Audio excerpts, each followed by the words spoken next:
Good morning, Vihaan. Great to be in the booth with you today.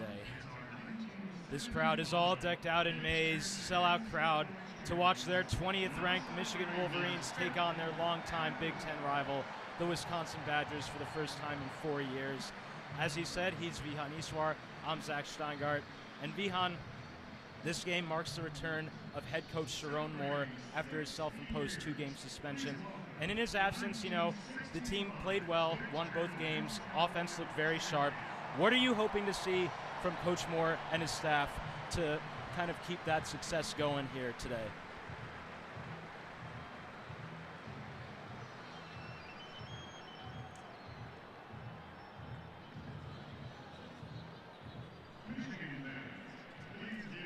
So, the 20th ranked Michigan Wolverines here at the Big House today.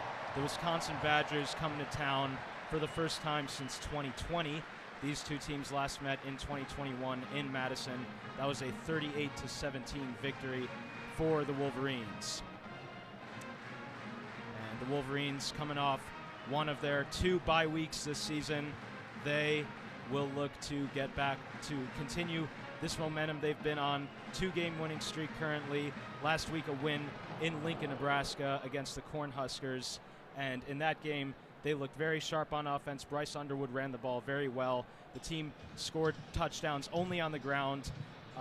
They really ran the ball right down the Cornhuskers' throats. So, Vihaan, what do you look to see from Coach Moore today and his staff to kind of keep this rolling? Yeah, I think it's going to be good.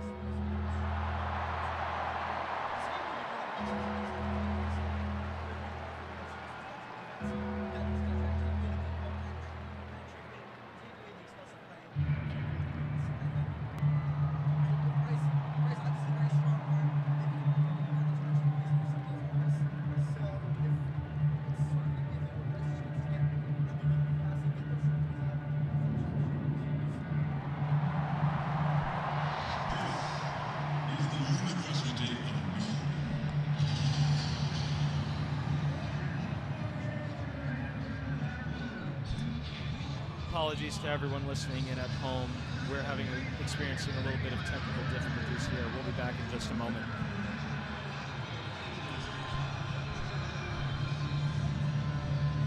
Respect, integrity, and honor excellence.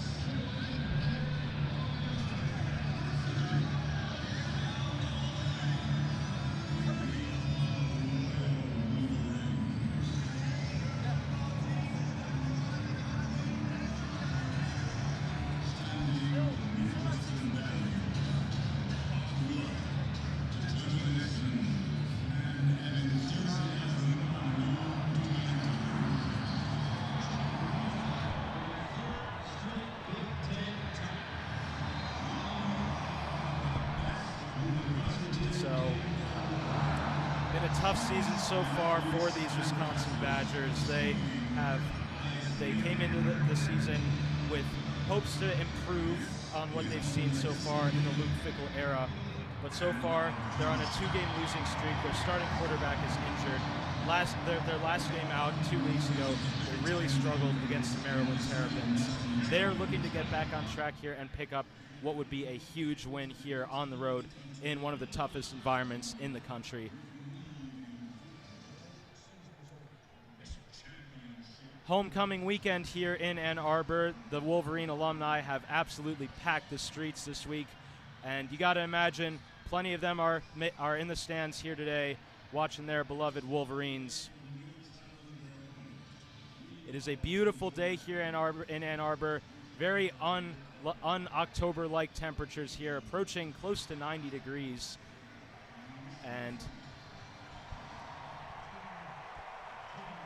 here come the Wolverines out onto the field now. They'll be running and touching the tunnel as per usual. First home game in approaching a month here for these Wolverines. They are certainly very happy to be back in front of their faithful here.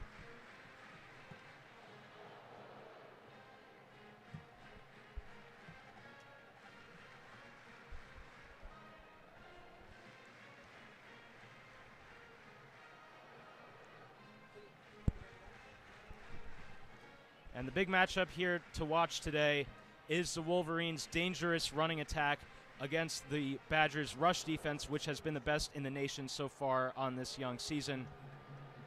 That matchup is going to be really interesting to watch, especially with the 1-2 punch of Justice Haynes and Jordan Marshall in the backfield for the Wolverines, a constant dangerous threat. That will be the main matchup to watch at the line here today. Another development we're looking to keep track of here is the Wolverines. Will they continue to let Bryce Underwood loose and let him show off the skills that led to him becoming the #1 recruit in the country and being so highly heralded? And so we will see what Sharon Moore in his return from his suspension has drawn up to keep Bryce rolling.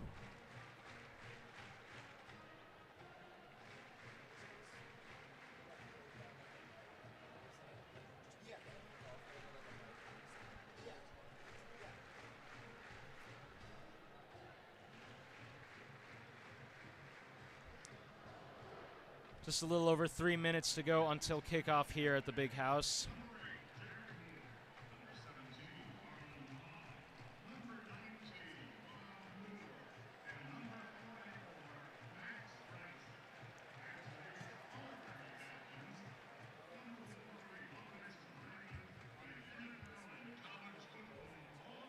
This game, the third of just 6 home games for the Wolverines in this 2025 season.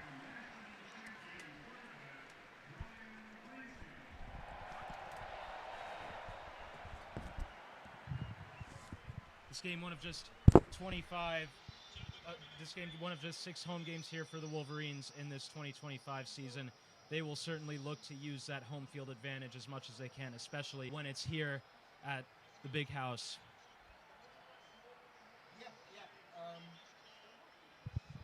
Yeah, exactly. Yeah, and it is worth noting that Luke Fickle is currently 0-8 against ranked.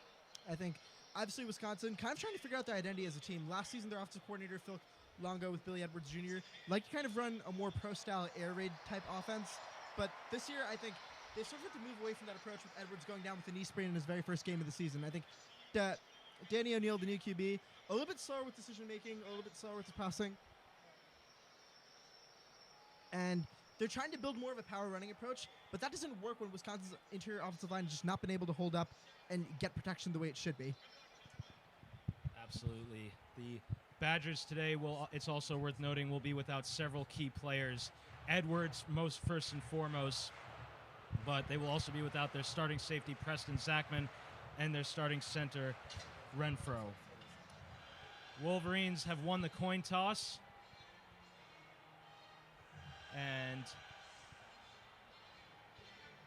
it appears as though they have elected to defer.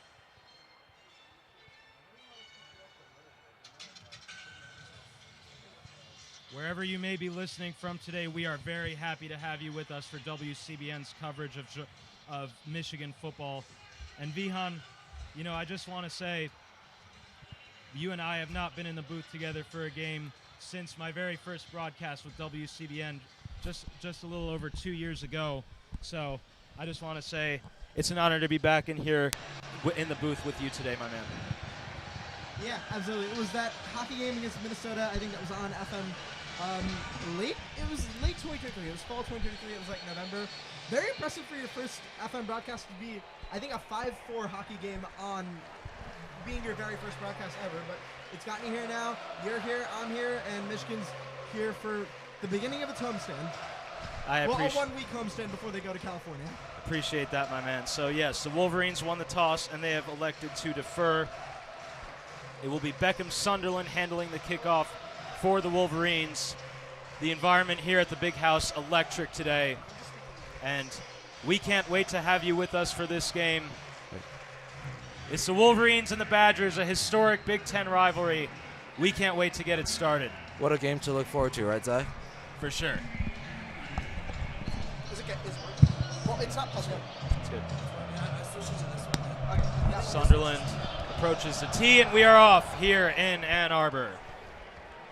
Thanks. They will let it sail through the back of the end zone for a touchback, and that will bring out Danny O'Neill, the quarterback who is now starting his 3rd game in place of the injured Billy Edwards Jr.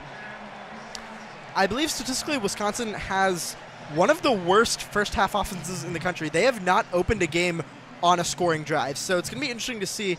Michigan's pass rush started off to be a little bit of a weak spot, but ever since Jayshawn Barham has come back from suspension and moved out to edge rush, they've been a lot better at just getting off pressure and getting off sacks. And I think against this interior offensive line, missing its starting center to injury, I think it's an opportunity for this defense line to create some pressure, kind of really make a statement in this game. So O'Neal lines up in the shotgun formation to start this game. He'll motion the tight end Lance Mason from the inside. O'Neal takes the snap and he'll hand it straight off, trying to make a cut to the outside, and he'll pick up about 3 yards. Decent start to the drive for the Badgers. Yeah, absolutely. And like I mentioned a little bit in the pregame, this Wisconsin team kind of trying to figure out its offensive identity. The last offensive coordinator, Phil Longo, tried to bring in an air raid style West Coast offense, which, if you know anything about Big Ten football, if you know anything about Wisconsin football being the team of Jonathan Taylor and Melvin Gordon, that's not something that they do a lot of. And I think now with Jeff Grimes, they're trying to move towards a more traditional power running offense. But again, that's difficult to do when your interior offensive line is just not going to hold up. O'Neal once again out of shotgun will motion a man to the inside. Takes the snap. He'll hand it off toward the left side, and that'll be a good gain, very close to the marker. We'll see where they spot him. It'll be a 3rd and 1 at the 34. Yeah, and that is, I believe, the running back, Dylan Jones, a redshirt freshman from Laurel, Maryland, with 35 carries, 154 yards, and 1 touchdown on the season. And this Wisconsin team, Danny O'Neal, not a bad deep ball passer. This is a team that can indeed make some home run plays. It's just they haven't shown an ability to do so consistently in the season. O'Neal under center now in the I formation. He'll hand it straight up the gut, and it looks like he doesn't get much, but it may be just enough for the first down. And yet it will be a first down, moving the ball out to the 36. Yeah, and in the last few years, historically, Michigan has made its identity a good run defense. Obviously last year with Mason Graham and Kenneth Grant, probably the best interior defensive line in the country, one of the best interior defensive line pairings college football has seen in a while. Hasn't really been tested much this season against even Oklahoma. You would have expected to pound the rock a little bit with Jaden Ott. They didn't get him in an awful lot. It was a lot of material down the middle. New set of downs here for the Badgers. O'Neal out of the shotgun. He'll take the snap and drop back to throw for the first time. Has some time, fires to a wide open man over the middle, and he'll get out to midfield. That is Chris Brooks Jr. on the catch. He found the soft spot in the Wolverines defense, and he got a big pickup. And the Badgers starting to put a drive together here.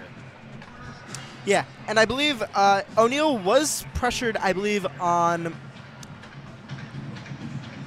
44% of his dropbacks last season, but he's not going to be pressured on that one. As the Wisconsin offensive line holds up a little bit to get the Badgers their first down of the game. Out of the I formation, O'Neal lines up under Sendell. He'll turn and give.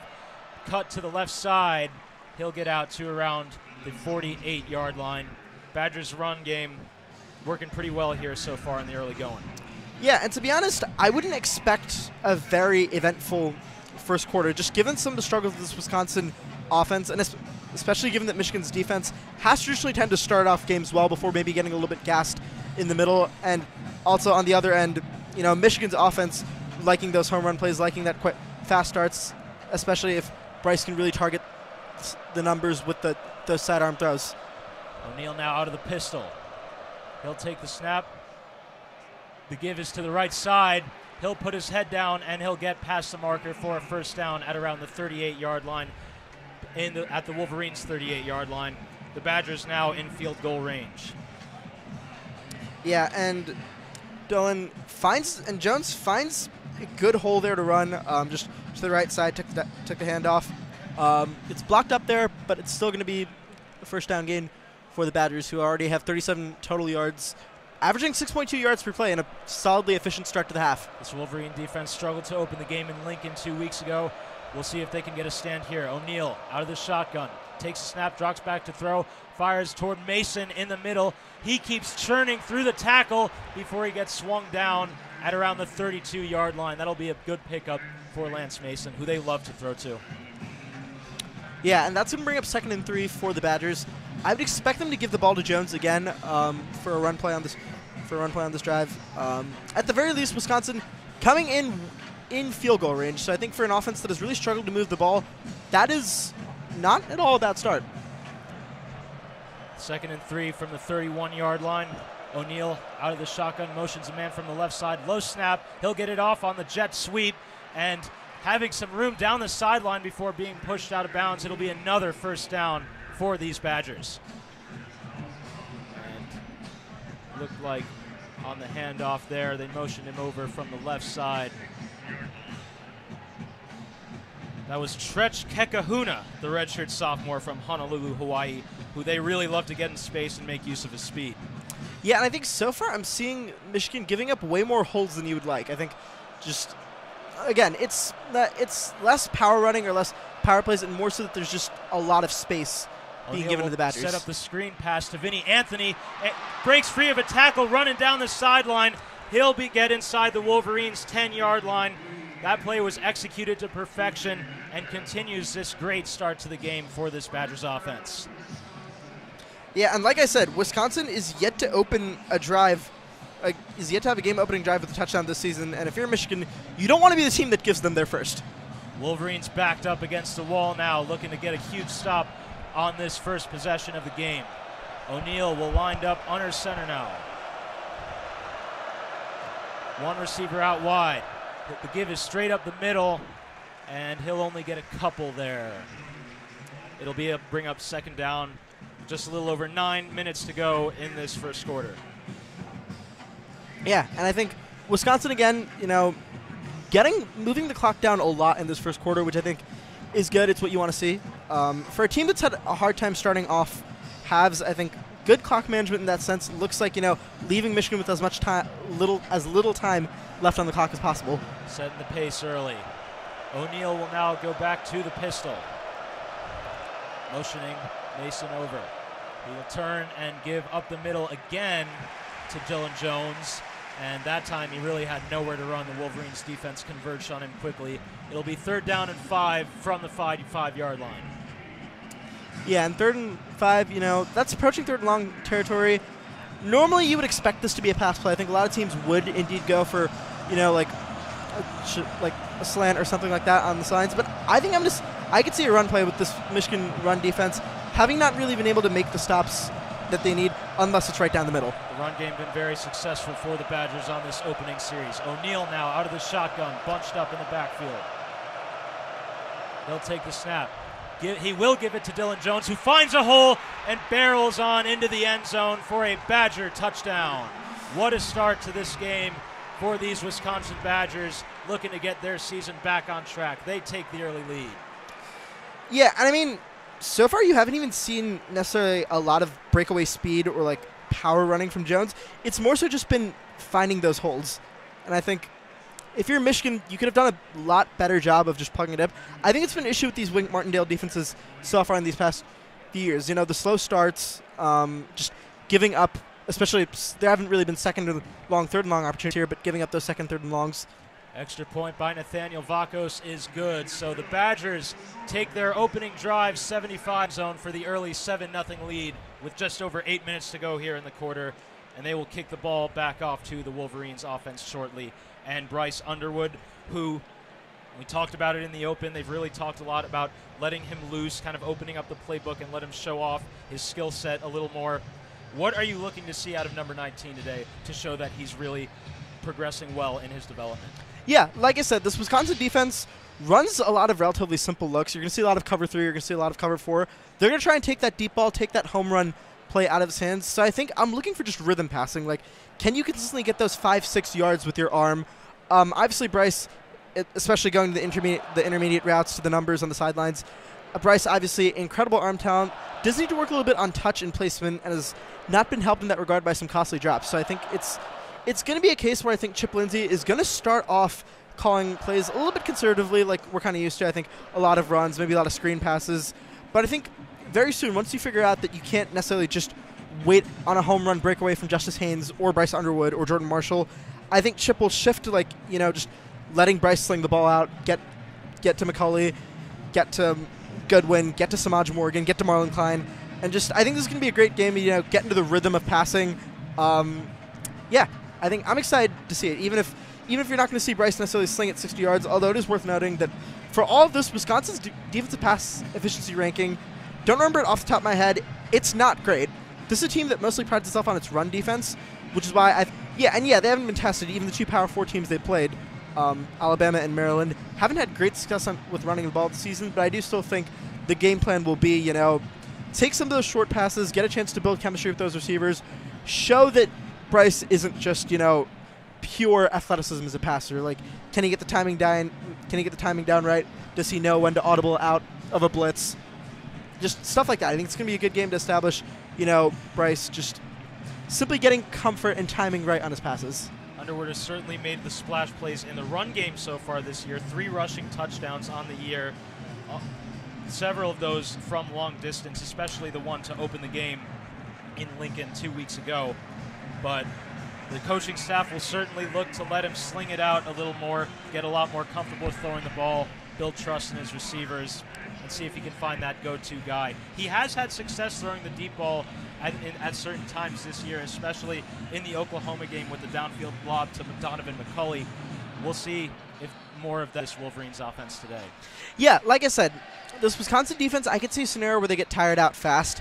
Again, it's going to be a lot of burden being placed on the run defense.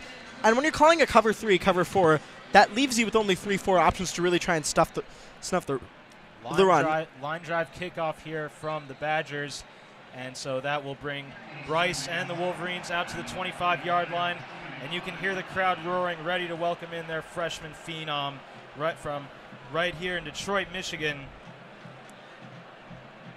So even though I said this is going to be more about just taking those short passes, those dinks and dunks, just finding a man out on the sidelines with an intermediate throw, I still think Michigan can open up the run here. Again, this run defense is averaging just 50 yards allowed per game, which is very, very good. But, it isn't infallible by any means. Both Alabama and Maryland, again, I think the difference here is that Michigan's run game, for its strengths, hasn't necessarily been, an every down, get those 2-3 yards. It's more so just been you take the big play situation, and I think Michigan will find those hard to come by, at least in the first quarter. This rushing attack has been nothing short of explosive for the Wolverines this year so far. Multiple touchdowns of over 50-plus yards coming in each game, and many of those have been from the legs of Justice Haynes, a transfer from Alabama in his first season in the maize and blue. And what the Wolverines have seen from him so far is exactly what they were hoping for when they went out and got him in the portal. Yeah, absolutely. I think so far, early season Heisman candidate, one of the better running backs in college football. I think a lot of attention was drawn to Jeremiah Love, who maybe hasn't come storming out of the gate the way a lot of people expected him to this season, owing to, again, Notre Dame getting a better passing game going this season with C.J. Carr continuing to shine as a freshman. But I think if Haynes is a good game, especially against this vaunted run defense, I think he's throwing his name in the ring for the Heisman, or at least the Doak Walker.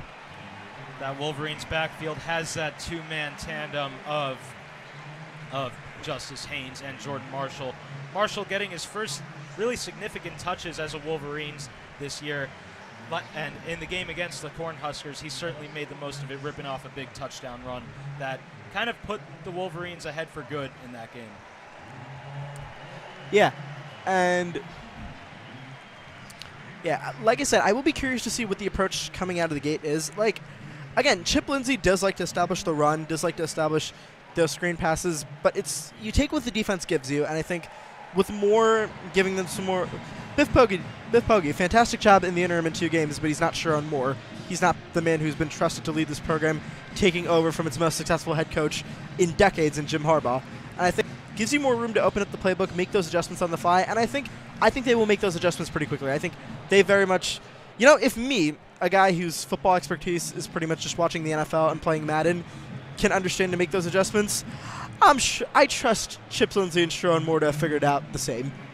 So the Wolverines breaking the huddle now. It will be Haynes who starts in the backfield.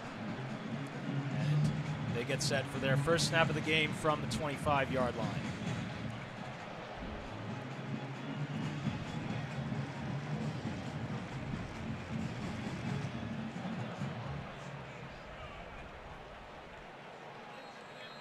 Underwood will line up under center. 2 receivers out wide. Haynes all by himself in the backfield. Underwood will take the snap. It's a flea flicker on the first play. Underwood looking deep, wasn't there. Now he'll fire deep, and that ball slightly underthrown, but the contact will draw a flag.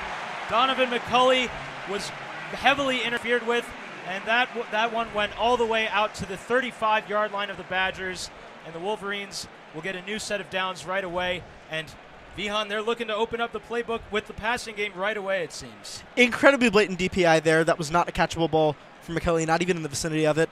And I still think, I think that's quite interesting. I think some Michigan fans were a little, especially the ones you see on Twitter, who maybe are not the best sounding board for rational takes on anything, were a little unhappy with the way the playbook hadn't been opened up against Oklahoma.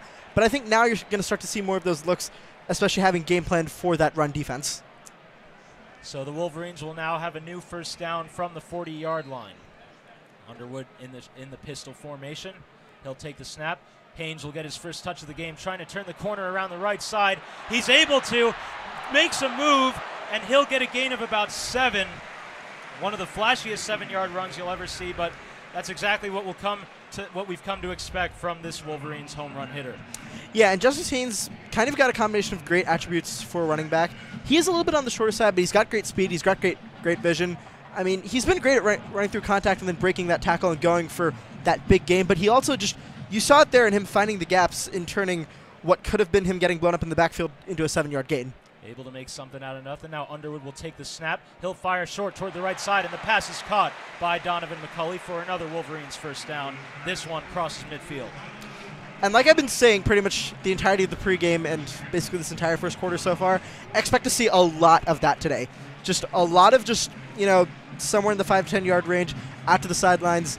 That's what the defense is going to give you. You take what the defense gives you. And I think if Bryce can just consistently make those throws to McCulley, get, consistent connection with one of the receivers, I think that's huge for him.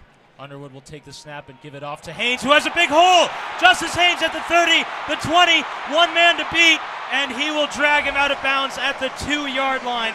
A big run right away from Justice Haynes, and that'll set the Wolverines up with 1st and goal. And you didn't see a lot of breakaway speed on that run, but you just saw just a smart move for running back. You find the hole, and you just take it straight for that huge gain. Prime field position now for the Wolverines, and they'll get up to the line quickly. Underwood will hand it off to Haynes, who follows his blockers, and he'll get down just shy of the goal line for a 2nd and 2.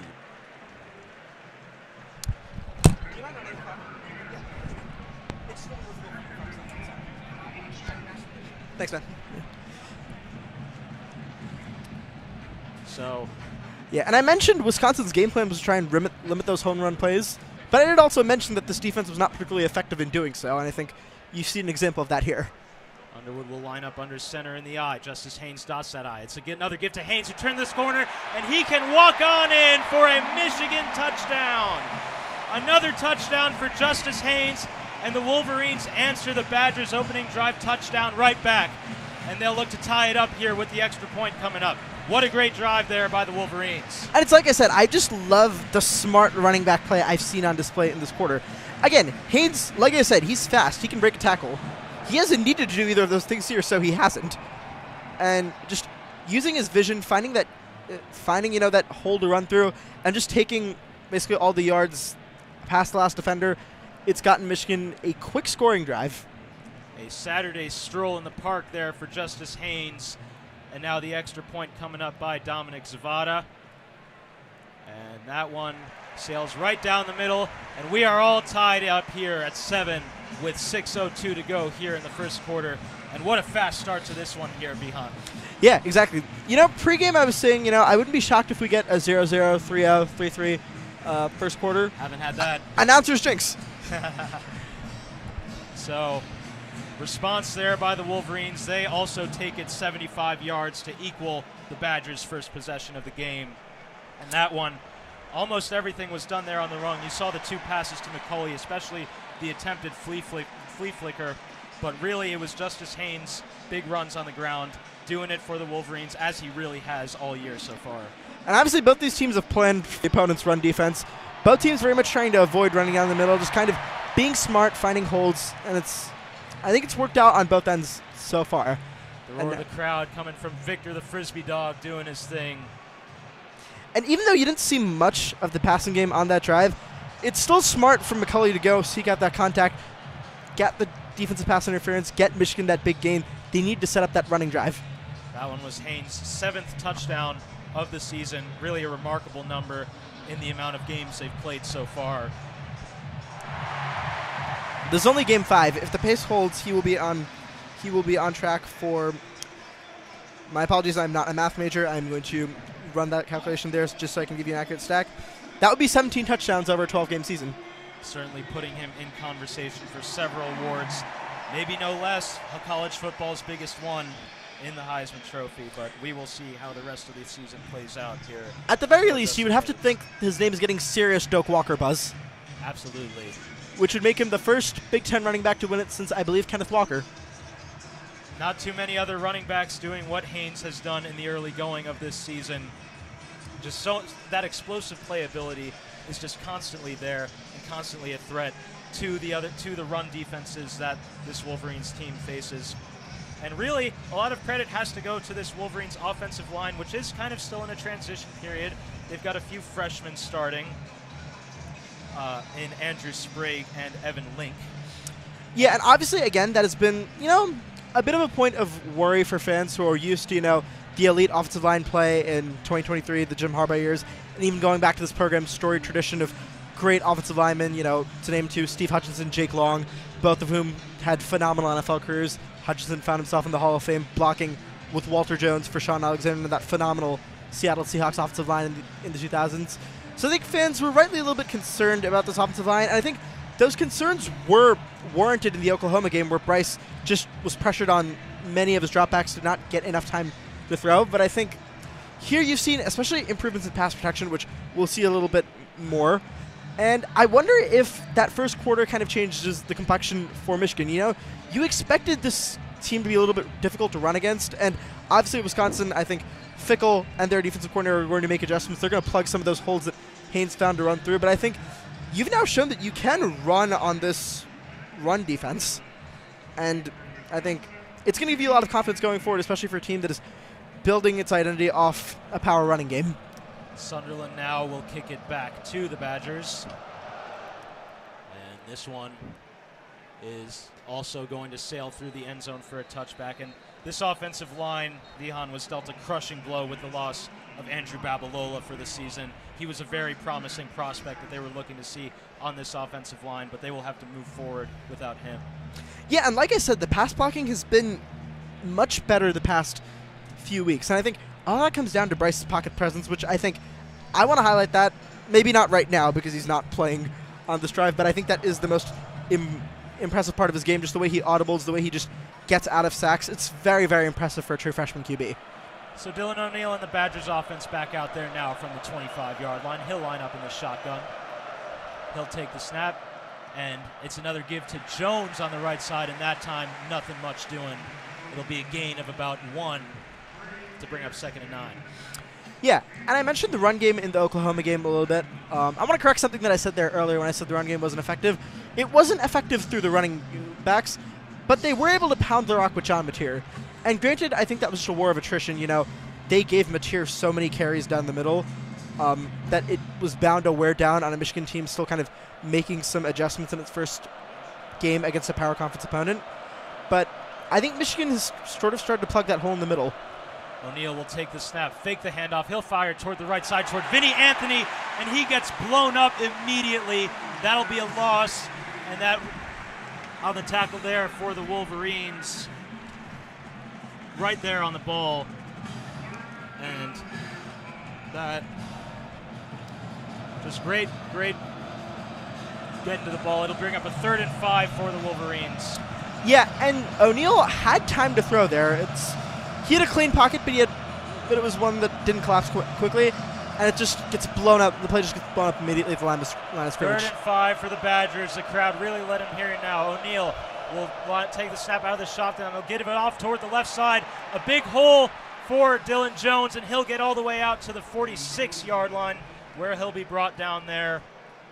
A little bit of a bold play call to run it there on 3rd and 5 after the loss, but it works well for the Badgers, and that'll bring up a new set of downs right near midfield.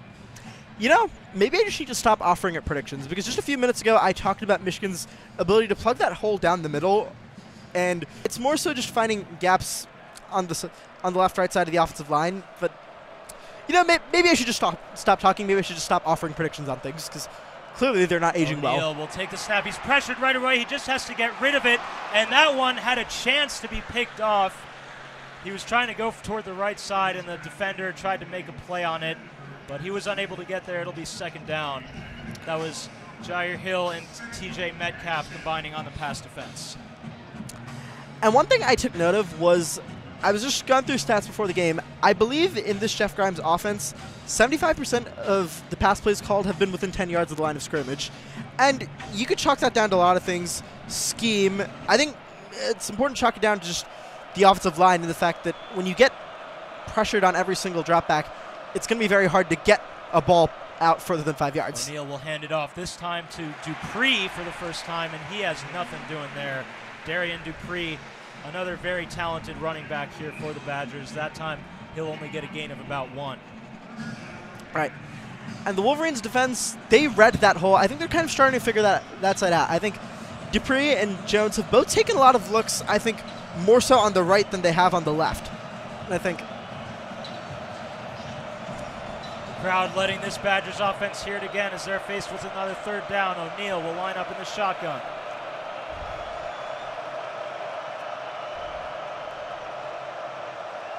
Looks like the Badgers offensive line has some trouble communicating. O'Neal now takes a snap and rolls right away. He'll throw it back across his body, and that pass is batted down right away.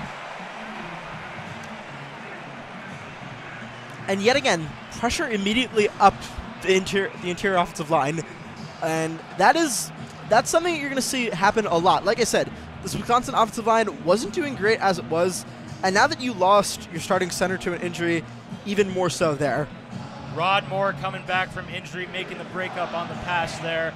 This Wolverines team is so happy to have him back for sure after his season-ending injury last year. He got his first action of the season last game against the Cornhuskers as the punt by the Badgers will sail toward the right sideline. It'll go over the head, and they'll make a good play on it to down it at the 2-yard line where the Wolverines will set up shop. But this Rod Moore, having him back is huge for this Michigan defense. Yeah, and when we were looking at position groups going into the season, I think obviously I don't think there was much question in the linebacker room, with Ernest Hausman and Jayshawn Barham coming back. The secondary was a little up in arms. I think last season especially they gave up a lot of big plays. There's a big issue with discipline, which has been a bit of an issue today, especially, not today, but this season, especially with, that taunting call on Brandon Hillman in the Nebraska game. But I think this Wink Martindale defense is sort of kind of figuring itself out towards the end of the season. It did last season, even when Wink was an NFL defensive coordinator with Zach with our Giants in his extended stint with the Ravens. Those defenses kind of really stepped up and made those plays down the stretch. The signature of the Wink Martindale defense is those relentless blitzes. Absolutely, yes. They really love to do those, and it's really kind of been 50-50 with how that works. There's obviously, you bring the pressure with these talented these talented Wolverine pass rushers, but then you also risk opening up a hole in the secondary, which has struggled for the Wolverines so far this season. Yeah, and I think the secondary, you've got inexperience. I think the Rod Moore torn ACL last season and then his recovery bleeding into this season, I think that would have maybe made a lot of those early season games where Michigan just lost. Because, again, even when Michigan was losing last season with its defense, it wasn't in blowout losses. It was more so just one or two big plays caused by, a lack of discipline, a blown coverage that sort of led to things. And I think having Rod Moore, having a leader like that in the defense would have helped things out a lot. I think one player I want to highlight in that secondary is freshman Jaden Sanders has definitely been one of the bright spots of the Michigan defense this season so far. Made a lot of big plays, especially against Nebraska. The defense very often was what kept the Wolverines in games last year, but they lost a lot of talent to the end. But they are certainly trying to rebuild that defensive front as well as the secondary, which does return a few key starters like Hill and Amir Hall. But yeah, as you mentioned, this Wolverines defense will certainly gel more as a unit as the season goes along. In the game against Nebraska, they obviously had that crushing end of the half Hail Mary, but they really tightened up after that, and liked so far after that opening drive by the Badgers when they marched it right down the field. They really tightened up there, making some really good plays on the ball and pressuring Danny O'Neill. Yeah, absolutely. And I think, again, it's kind of, I was just briefly talking to the Wisconsin Student Radio delegation right before the game. And one thing we discussed is how this game was kind of going to be a bit of a war of attrition, you know. It was going to be a case of two offenses that maybe weren't going to make the splash plays, although that first drive for Michigan and even for Wisconsin kind of disproved that theory right off the bat. And it was just kind of taking what the defense gives you. And now, you know, Bryce doesn't have the greatest field position, so it's going to be interesting to see. Sorry. Yeah, Bryce backed up. What they work with. Bryce backed up into his own end zone here. He'll stand with Justice Haynes by his side in the backfield. He'll take it out of the shotgun. And some movement up front. The Wolverines think the Badgers jumped. And it looks like there's not too much argument there from the Badgers on that. The Wolverines may get 5 extra yards here. Yeah, I think when you're backed up that deep into your own end zone, I think that's a lot of what you're going to want to do, especially when you can draw on the noise of a raucous big house for the customary maze out that they put on at least once a season. My mind goes back to the USC game last year where USC had a lot of false starts, seemed to have some communications issues on offense and defense. That was backed up by a full stadium for the stripe out. Penalty getting you some more space, certainly the ideal scenario for the Wolverines. As Underwood takes a snap, he'll roll left right away. Now he'll look to take off, makes a move to cut back, and he'll get a good gain out to around the 15-yard line. A scrum for the ball at the end of it. No clear signal yet, but obviously Bryce, much has been made of his arm strength, of course, but we've seen, you know, I don't think he's not just a scrambler. He's a true dual threat, you know. That is a man who can go and get you a first down with his legs by himself. Much like J.J. McCarthy himself, who was, I think, an underrated part of that rushing attack, especially on those third and longs, just those scrambles that he could make. But Bryce is a significantly more prolific runner than McCarthy, with all due respect to McCarthy. 3 receivers out, 1 motions from the outside. Underwood takes the snap, steps up in the pocket, and that pass gets batted down at the line of scrimmage. Underwood tried to sidearm it, may have been looking for the screen pass, but the Badgers right there to read that one and bat it down immediately. Yeah, and I know it's weird to say this on a pass that got batted down, but I do want to take note of Underwood's pocket presence. Like I was mentioning earlier, I think he's really good at reading blitzes, just kind of reading pressures and then making that drop back. You know, he keeps his body, you know, anchored in place, but you can still see a little bit of movement on his feet. 2nd down and 10 now for the Wolverines as Underwood will once again line up in the shotgun. Some motion on the inside. Takes a snap and sets up the screen pass. And some blocking in front. Breaks a tackle. And he'll be out close to another first down. Finds Andrew Marsh, the freshman there, looking to get him involved a little bit more. Yeah, and like we said, those screen passes, love him or hate him, they are a big part of this offense. And I think, you know, if you're a fan, if you're sitting in that big house student section and you see, you know, like 3 or 4 screen passes on a drive, I get the frustration, but also when you've got a true freshman QB trying to build chemistry with the receiver room, it makes sense to kind of simplify the offense a little bit. Some significant substitutions in personnel here for the Badgers defense. We just saw a lot of movement with players running off the field. Underwood will line up in the shotgun on 3rd and 1. It's a give straight up the middle to Haynes, who's met in the backfield immediately, and I don't think he got enough for the first down. Badgers signaling that they have made the stop. Waiting for the official signal.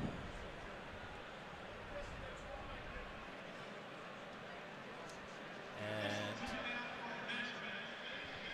timeout called here by Sharon Moore.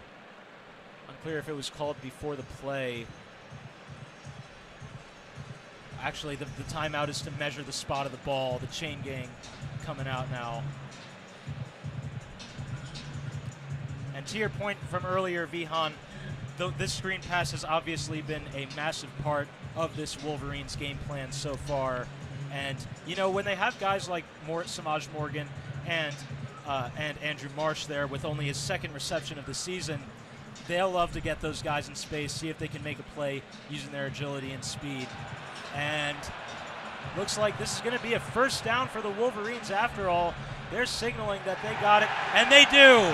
A new set of down for the Wolverines after the measurement. But a huge break there for the Wolverines as they will get it done on the ground once again. Yeah, and again, you can argue, you can quibble over whether or not you thought that was a favorable spot or not. I guess from our field position, we can't really tell either way. But I think either way, Michigan, hasn't really tried to run down the middle against, like I've said, a run defense that can really plug those holes down the middle. But I think there's where you keep it simple. You just take the yard that you're given. Everyone on the field and in the stands knew exactly what the play call was going to be there, and certainly showed he had to fight for every inch of that first down, but he got there just by the nose of the football, and the Wolverines will now, and both teams will now get a timeout to talk things over.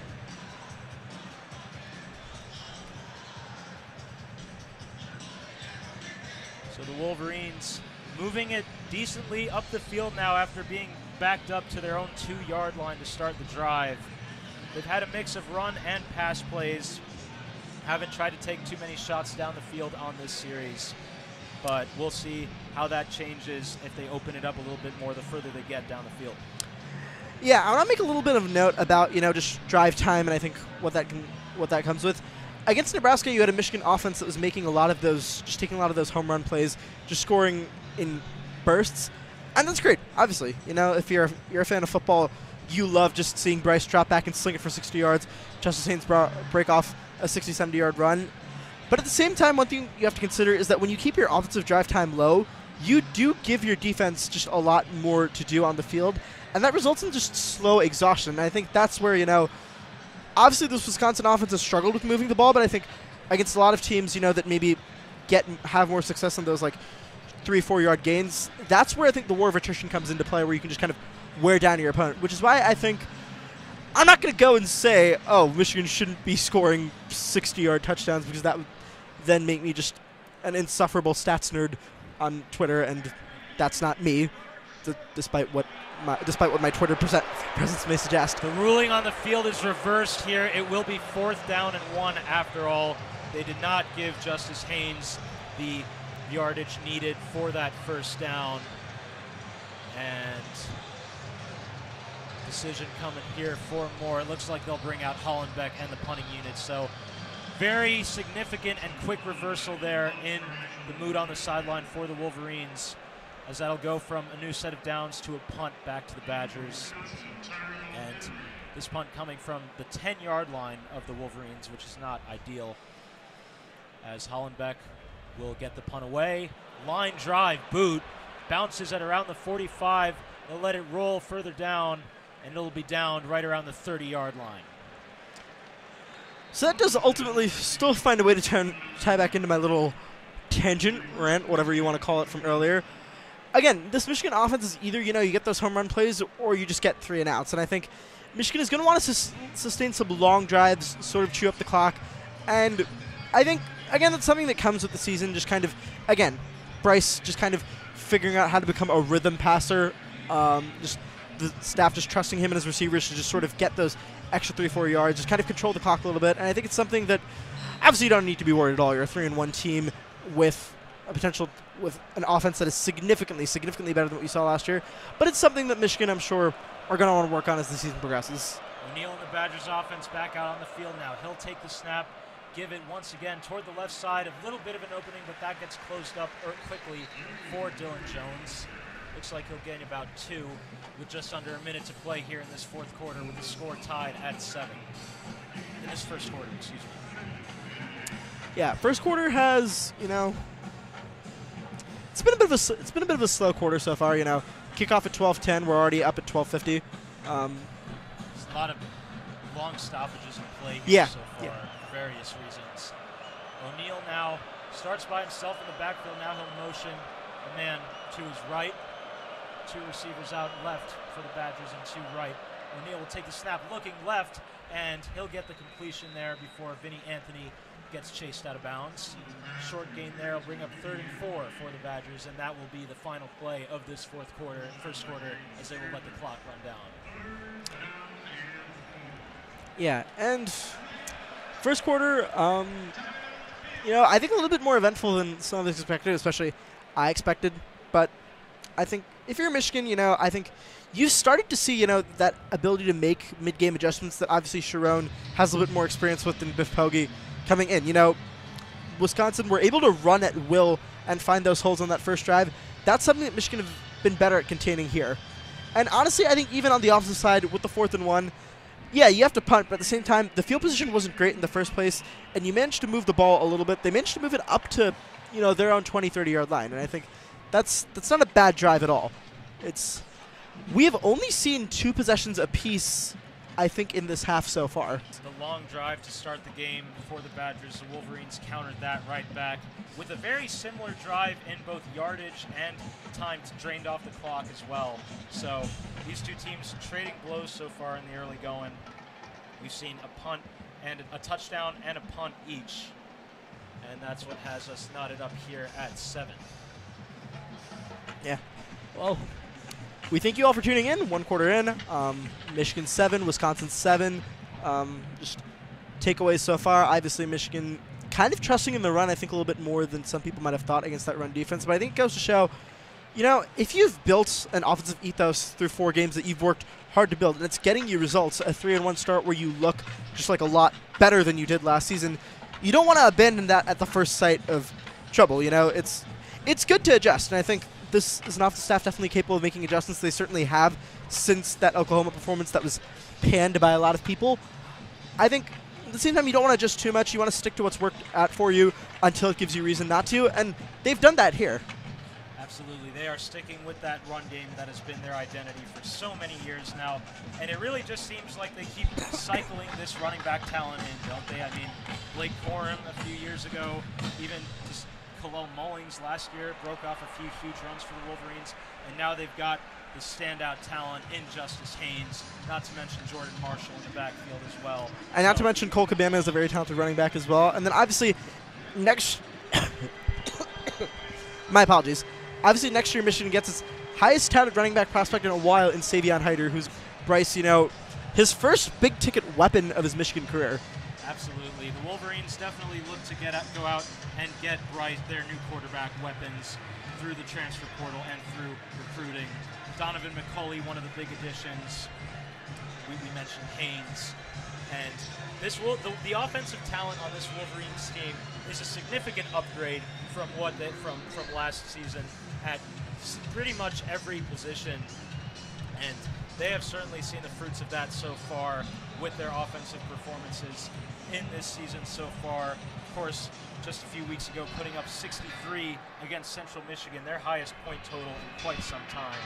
And they're looking to keep up that kind of momentum against these as they get into the Big Ten schedule now. Yeah, and that Michigan Central Michigan game was very much a very Jim Harbaugh-esque game. We have a slight correction to make. We apologize. It has actually been number 15 Hunter Simmons at QB for the Wisconsin Badgers, and not Donnie O'Neal. We apologize. We don't know how we missed that, but it was a decision I think made right before the game. Simmons wasn't even on the Badgers depth chart until today. Yeah, this Badgers quarterback position has certainly been a revolving door so far this season. Edwards was their big get in the transfer portal from Maryland. He gets hurt very early on in their first game. O'Neal comes in, gets most of the reps afterwards, and now we have Hunter Simmons here going into this very tough environment, and we'll see how he responds.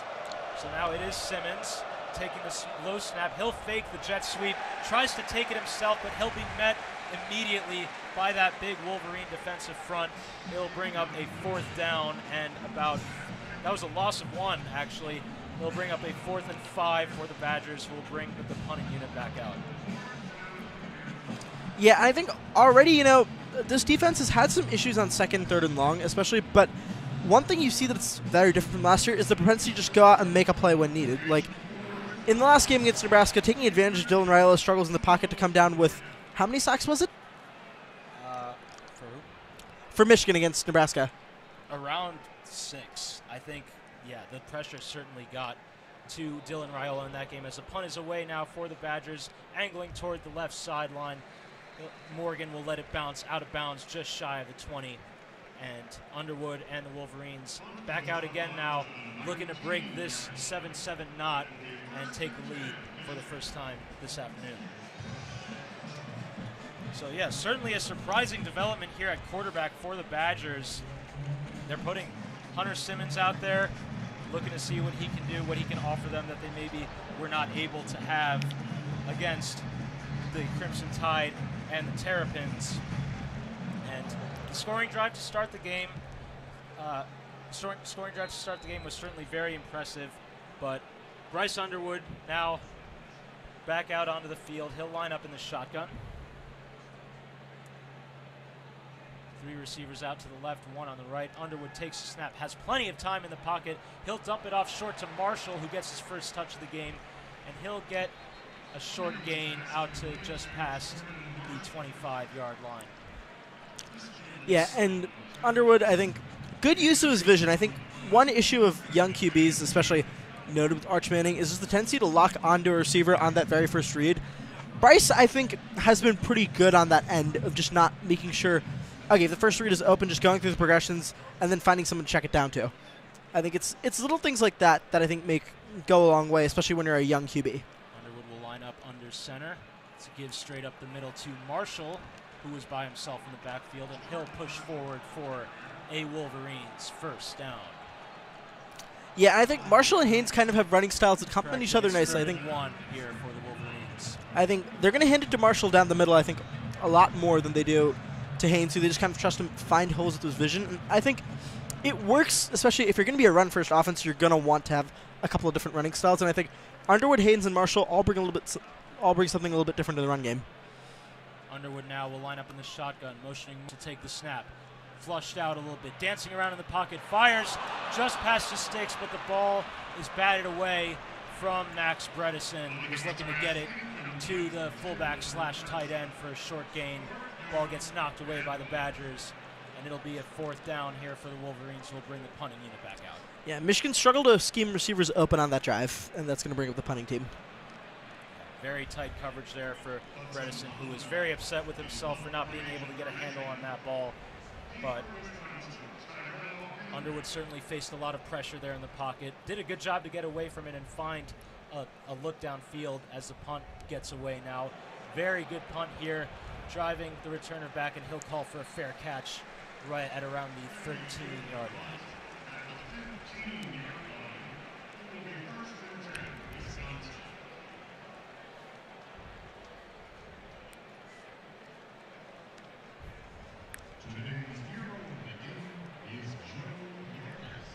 So, once again, the Badgers offense will come out here. The Wolverines have kind of been a little stagnant after their scoring drive on their first offensive series of the game. But we will see who is able to break the tie first. Yeah, and it's like seems to struggle a little bit with sustaining some of those longer drives, even just try and get themselves into field goal range. Especially, it's been a bit of an issue today. I think against Oklahoma, against Nebraska, not so much. Against Oklahoma, they were actually able to work themselves down the field and then would have, the Zavada field goal miss in what was, generally that was a strange game. Absolutely. That was certainly a strange game in the play calling, but the Wolverines defense honestly had a very strong showing in that game, and they had a valiant effort to keep it close and give the offense a shot, keeping it at a 1-score game toward the end after it was at 2 scores for most of the game. But again, this Wolverines team still certainly trying to find their identity here on offense, and that's those struggles in finding their way have continued in the early going in this game. Yeah, as we have a packed out big house playing out the rendition of Hail to the Victors. Now, Zach, you go to a lot of football games, obviously. I do too. What's your favorite big house tradition? I have to say, the Blues Brothers at the start of the 4th quarter always gets me excited. A little anecdote here. That was the only time I have gotten on TV at the big house was during that dance. But being in the stands at the big house is an experience unlike any other, and that's always a nice little reset to kind of get the crowd going and moving. And of course, you got the one and only Mr. Brightside tradition immediately following that. Start of the 4th quarter is a very fun time here at the big house. And obviously, Mr. Brightside was, I don't think Michigan started this tradition. That song has been incredibly popular for parties and sing-alongs basically since its release in the early 2000s, but the wave has especially caught on in the last few years. I think The Buffalo Bills have made it a third quarter tradition now, and that's where it's getting more prominence to the NFL, to the much wider NFL audience. Absolutely. That song has become ubiquitous, certainly with this school. Even Zach Bryan getting in on the action last week during his sold-out show here at the Big House. Were you at that show? You know I was. So, first down and 10 here for the Badgers, and Hunter Simmons will line up in the shotgun. He'll give it straight up the middle and met immediately right at the line of scrimmage. It'll be a very minimal gain, if any. Yeah, 2nd and 9 now for the Badgers offense.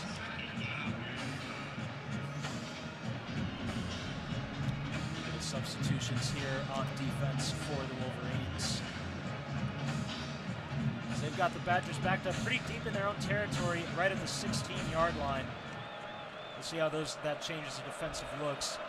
In the I formation now is Simmons, who will turn, fake the handoff, has some time in the pocket, firing over the middle, and another wide open receiver is Vinny Anthony, who will get out to the 25-yard line. And these Badgers receivers have certainly not struggled to find the open seams in the Wolverines defense. They've gotten a lot of cushion to work with here. Yeah, and again, this Michigan defense, very much a bend, don't break. You know, especially this season, like I said, struggle a little bit on giving 2nd and 3rd and longs, which as a Giants fan, that gives me serious PTSD to what I have to watch every Sunday. But they'll make those tackles when they need to. Simmons will turn and give to Jones, who tries to find an open hole on the right side to follow his blockers, and he'll get about a couple of yards. It'll be 2nd and 7. And I really do like the adjustments that Michigan has made on run defense in the second half. Absolutely. We have not seen a lot of big breakaway runs from either Dylan Jones or Darian Dupree, but the passing game certainly has struggled to contain these Badgers receivers. So, 2nd down and 7 here for Hunter Simmons. 2 receivers out wide on the right, 1 on the left. 1 on the left will motion in now toward the right side. Simmons will take the snap and give it, and it met immediately by Jayshon Barham in the backfield as Dylan Jones driving it backward for a huge loss. And Barham has just been absolutely outstanding for the Wolverines this year, getting in the backfield both to the quarterback and running back. Yeah, and Barham's one of the biggest pieces of continuity to that 2023 National Championship team, where he played a key role as inside linebacker. But since he's been moved to edge rusher, he has been the best player on this defense, and alongside Justice Haynes, the most impactful player on this entire football team. Barham making his presence felt right away in the first game with that controversial hit that led to a targeting call. 3rd down and 9. The crowd letting Hunter Simmons and the Badgers hear it. He'll line up in the shotgun, takes a snap, pressure's coming immediately, he'll dump it off, looking to set up the screen to Jones, has a lot of open field to work with, but he will be brought down on the group tackle just a few yards shy of the marker. It'll be 4th and 3 for the Badgers. And they will bring out the punting unit.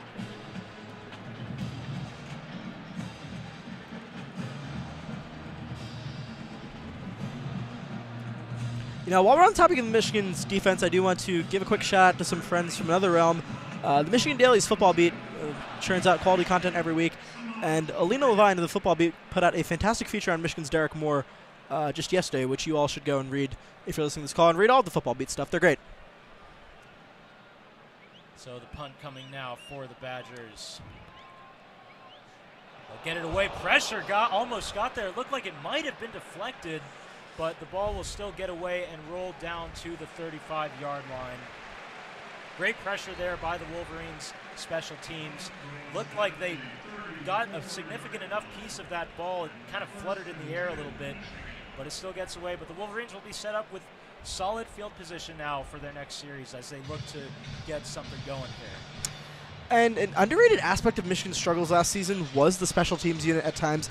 Obviously, Dominic Zavato was one of the best kickers in the country, is already playing himself into an NFL draft spot, although, you know, I think I speak for all of us when I say we would prefer that he doesn't go in the 3rd round again. I think that's just a lot of expectation.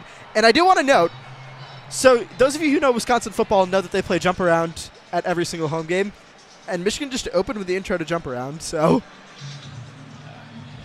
No love lost between these Big Ten rivals in their first meeting in quite a while.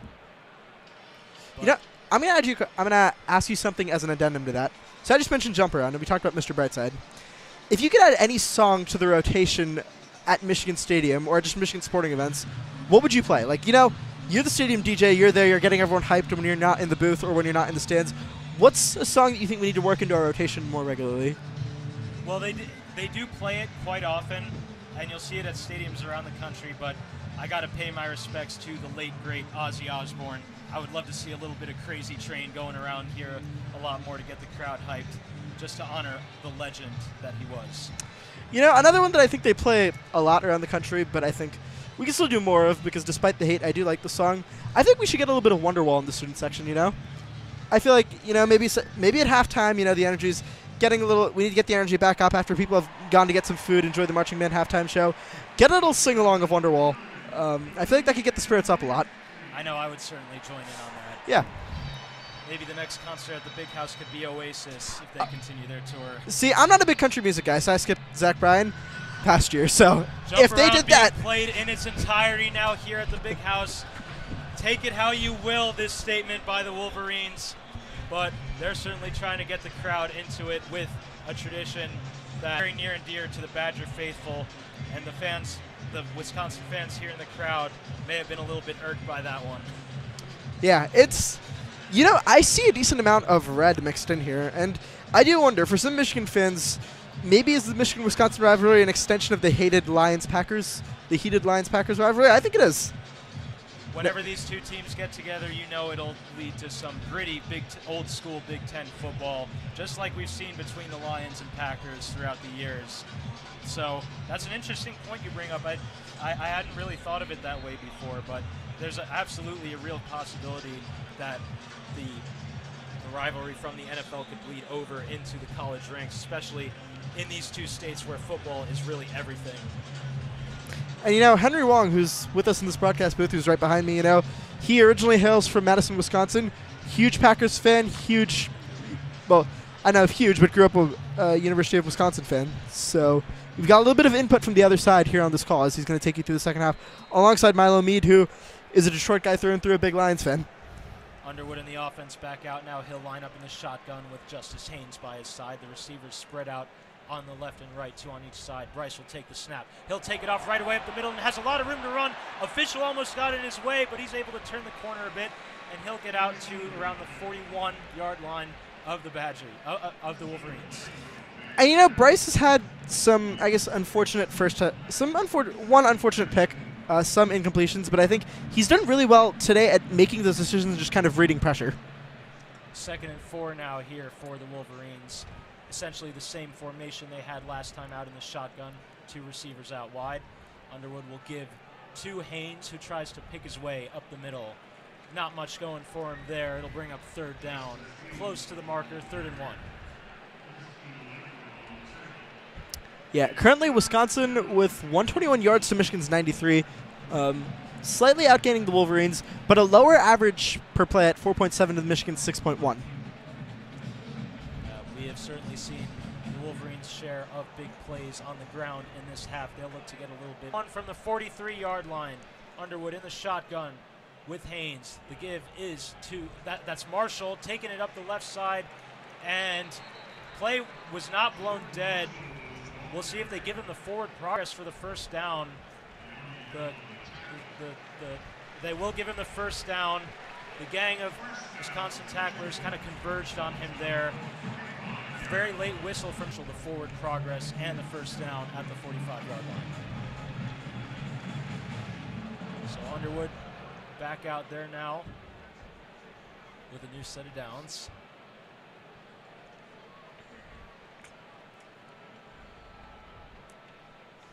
In the pistol formation, the give, he'll fake the handoff, has a lot of time. He'll lob one deep toward the right sideline, and Marsh adjusts and makes it, gets the foot in bounds, and he'll have a huge gain for the Wolverines down to the 22-yard line with the first down. What a play call, perfect execution there. Marsh is able to get the foot in bounds, and the Wolverines are set up now close to the red zone. Yeah, and again, Michigan needs to take a deep shot at some point. I like putting the offense in Underwood's hands, letting him look for the read. Doesn't lock in again. Underwood will hand it off to Marshall, tries to go around the right side, and he gets a good gain past the 20-yard line, so they are now well into the red zone. It'll bring up 2nd and 5 at the 18-yard line. Yeah, and again, that's great use of vision there. I think one small thing to note of is just you watch Underwood play, you'll see him look around, look for multiple receivers. Absolutely, and that is such an important thing for a quarterback to do, going through his reads, and it's important for a young guy to learn that very early on in his career. Underwood now on 2nd and 5 with 6:38 to go in this 7-7 ball game in the second quarter. He'll take the snap, dropping back. Pressure's coming from both sides. He tries to take off for a bit, but he is met right away and driven down to the ground. A loss of 4 yards there. It'll be back to 3rd and 9 for the Wolverines. As Marlon Klein now comes back into the game. Marlon Klein has, seemed like a pretty reliable target for Bryce in the New Mexico game. Since then, due to injury, has seen his usage significantly limited. But, obviously Michigan has put out some great tight ends these past few years with first-round pick Colson Loveland with the Bears. And Klein is just a continuation of that legacy. Underwood trying to get his guys set at the line. He'll take the snap and roll left immediately. Looking left. The ball is lobbed a bit. Very contested ball there. Badgers defender was almost able to make a pick on it. He was looking to dump it off to Morgan in the flat. Not the ball you would have liked to see for Bryce Underwood there. That'll bring up 4th down, and Dominic Zavada will come out to attempt his first field goal of the afternoon. Honestly, I think it's the first real bit of iffy decision-making that we've seen from Bryce all game. I think Morgan, I think it's excusable. I think Morgan was the only open receiver on that play, but it's still, I think, just a weirdly thrown ball, although I think maybe there was some pressure to it. Maybe there was a bit of a lob. Wasn't really able to get the zip on it that we're used to seeing from Underwood so far, but Zavada now will line up for what is about a 38-yard attempt. And the kick is up, and that one sails straight through. Dominic Zavada is well back on track after a couple of struggles in the early games. And the Wolverines will take the lead for the first time here today at 10-7 with 5:43 to go in the half. Yeah, and maybe it's been a little bit higher scoring than expected, but it's been a competitive half of football on both ends. I think, again, that was an example of what I talked about earlier about Michigan kind of needing to get a better handle of the clock. That was a nice long drive, even if it didn't end in a touchdown, as Michigan is currently being outgained in terms of time possession, about 9 minutes for the Wolverines compared to 15 for the Badgers. They do have the lead back, too, which is the most important part of that drive. They're able to get points on the board, and that'll bring them out to a 3-point lead here as the stats flash on the Jumbotron here at the Big House. And as you mentioned, Vihaan, this has really been both of these teams kind of trading blows with each other. They've had some very similar possessions to start this game. They've each been able to move the ball a little bit, and they've also had some drives where they kind of stalled, weren't able to get much going. Kind of exactly what you would expect from these two Big Ten rivals, just from their games throughout history. But a very tight battle. The Badgers certainly coming out motivated, looking to get their season back on track after a couple losses that kind of really hurt their pride a little bit. And the Wolverines looking to keep momentum going in front of their home crowd today on homecoming weekend with all of the alumni in the stands today. You're talking about homecoming, it's a home crowd. That makes me want to ask you a question, What's a restaurant or a meal from your hometown back in New York City that you wish you could port over to Ann Arbor? I'm a sucker for those Katz's Deli pastrami sandwiches. I could have that. I could have one of those every day if I wanted to, but sadly we have Zingerman's here, which isn't a bad option, but definitely nothing compared to what we've got back at home. Yeah, if you're here, if you're in the chat now that deli sandwich has been mentioned, drop your go-to deli sandwich order if you've got one. I've never been to Katz. I would love to go at some point. I like to stick with the classic and get the pastrami on rye. As the Wolverines will get set to kick it back to the Badgers momentarily. And both teams running a pretty low-volume passing offense with only 9 passing attempts for Wisconsin to Michigan 7. Bryce Underwood 4 for 7, 55 yards. Stat line started to look a little bit common for him, but I think that owes more to just you take what the defense gives you, you take what your scheme provides you, and that's what his scheme has provided him. And to his credit, he's winning games. He made that absolute dot of a throw to Andrew Marsh. When you let him sling it, he can indeed sling it. I think the The throw to Marsh, certainly the highlight of the afternoon so far for the Wolverines in the passing game. The rushing game has been just as good as we expected with Haynes and Marshall. I mentioned touch and ball placement as something that I think he could definitely work on preseason, but I think even there you're starting to see improvements where not every ball is thrown at that 60 miles at that insane velocity with just that insane pop on it. I think he's throwing a lot more just well-placed catchable balls.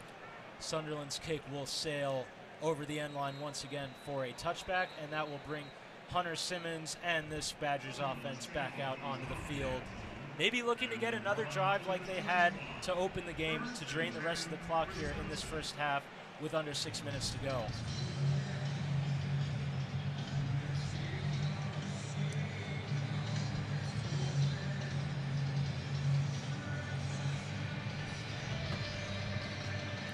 Can you take me higher? This is another song I would like them to play for a little bit more often.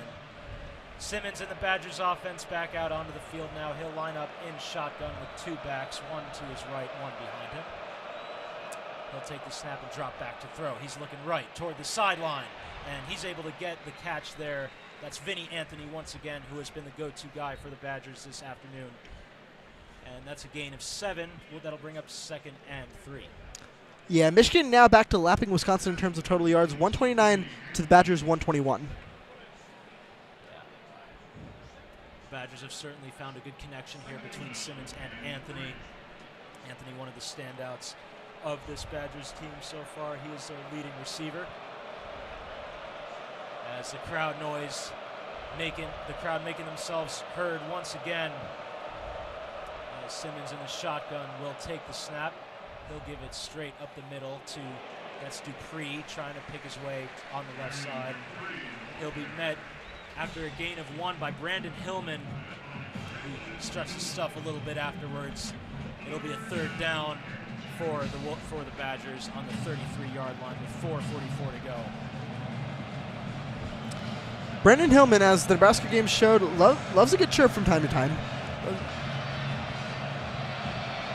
Certainly saw that in the game against the Cornhuskers 2 weeks ago. 3rd and 2. The big house all decked out in maize, making themselves heard here for this Badgers offense. In the shotgun now, a back on either side. And the crowd noise got to the Badgers as they'll have to spend a timeout.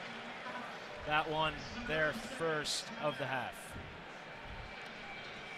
Yeah, I've always wondered what it would be like to be on that field, be on an away field, especially with that crowd noise surrounding you, just enveloping you. Can't be an easy environment to play in. Absolutely not, and they certainly make it a point of pride to affect the game themselves as they did there, whether it's from having to call a timeout due to not being able to communicate signals or even causing some movement up front, driving them back a little bit. But this big house crowd has certainly shown out today on this beautiful day here in Ann Arbor. The weather could not ask for much better as we get into the month of October now. And so Simmons and the offense will come back out. Heath Mill blaring over the speakers now here. They'll line up in the shotgun, 2 backs on either side. They'll take another low snap. They'll hand it off, and nothing doing there. A huge stop for the wall of Wolverines. And they are very happy about that one. Hillman once again fired up. And converging on the stop there, a few different guys. Peyton, Zeke Berry, and Hillman once again get there for the stop. And that's a good stop on a 3rd down and short situation where the Badgers look to kind of catch the Wolverines off guard. To no avail, and they'll bring the punting unit back out for another possession for the Wolverines with 3:38 to go. Gets the punt away more cleanly this time, angling toward the right sideline. It'll bounce a little bit before rolling out of bounds just beyond the 20-yard line. So this may very well end up being the final possession of the half for the Wolverines if they're able to get a good drive going, chew the clock down, leave very little time for the Badgers to work with. get some points on the board. That's the goal here for the Wolverines as we come into the late stages of this half. And Vihaan, what do you think? How do you think they'll adjust the play calling based on the situation here? Maybe mix it up in the passing game a little bit more. We saw them try the flea flicker on the very first snap, but they haven't really tried to do a whole lot of trickeration like that since. They kind of just been playing it very straightforward, and it's worked very well so far. I think that's an option, especially towards the end of this drive, but I expect to see them just hand the ball off a lot, just kind of control the clock with just less than 4 minutes on the board. So Underwood will line up in the shotgun. He'll give it straight to Marshall, who tries to work around the right side, and he's met immediately. Maybe got about one before being brought down. He did, and it'll be 2nd and 9 for the Wolverines.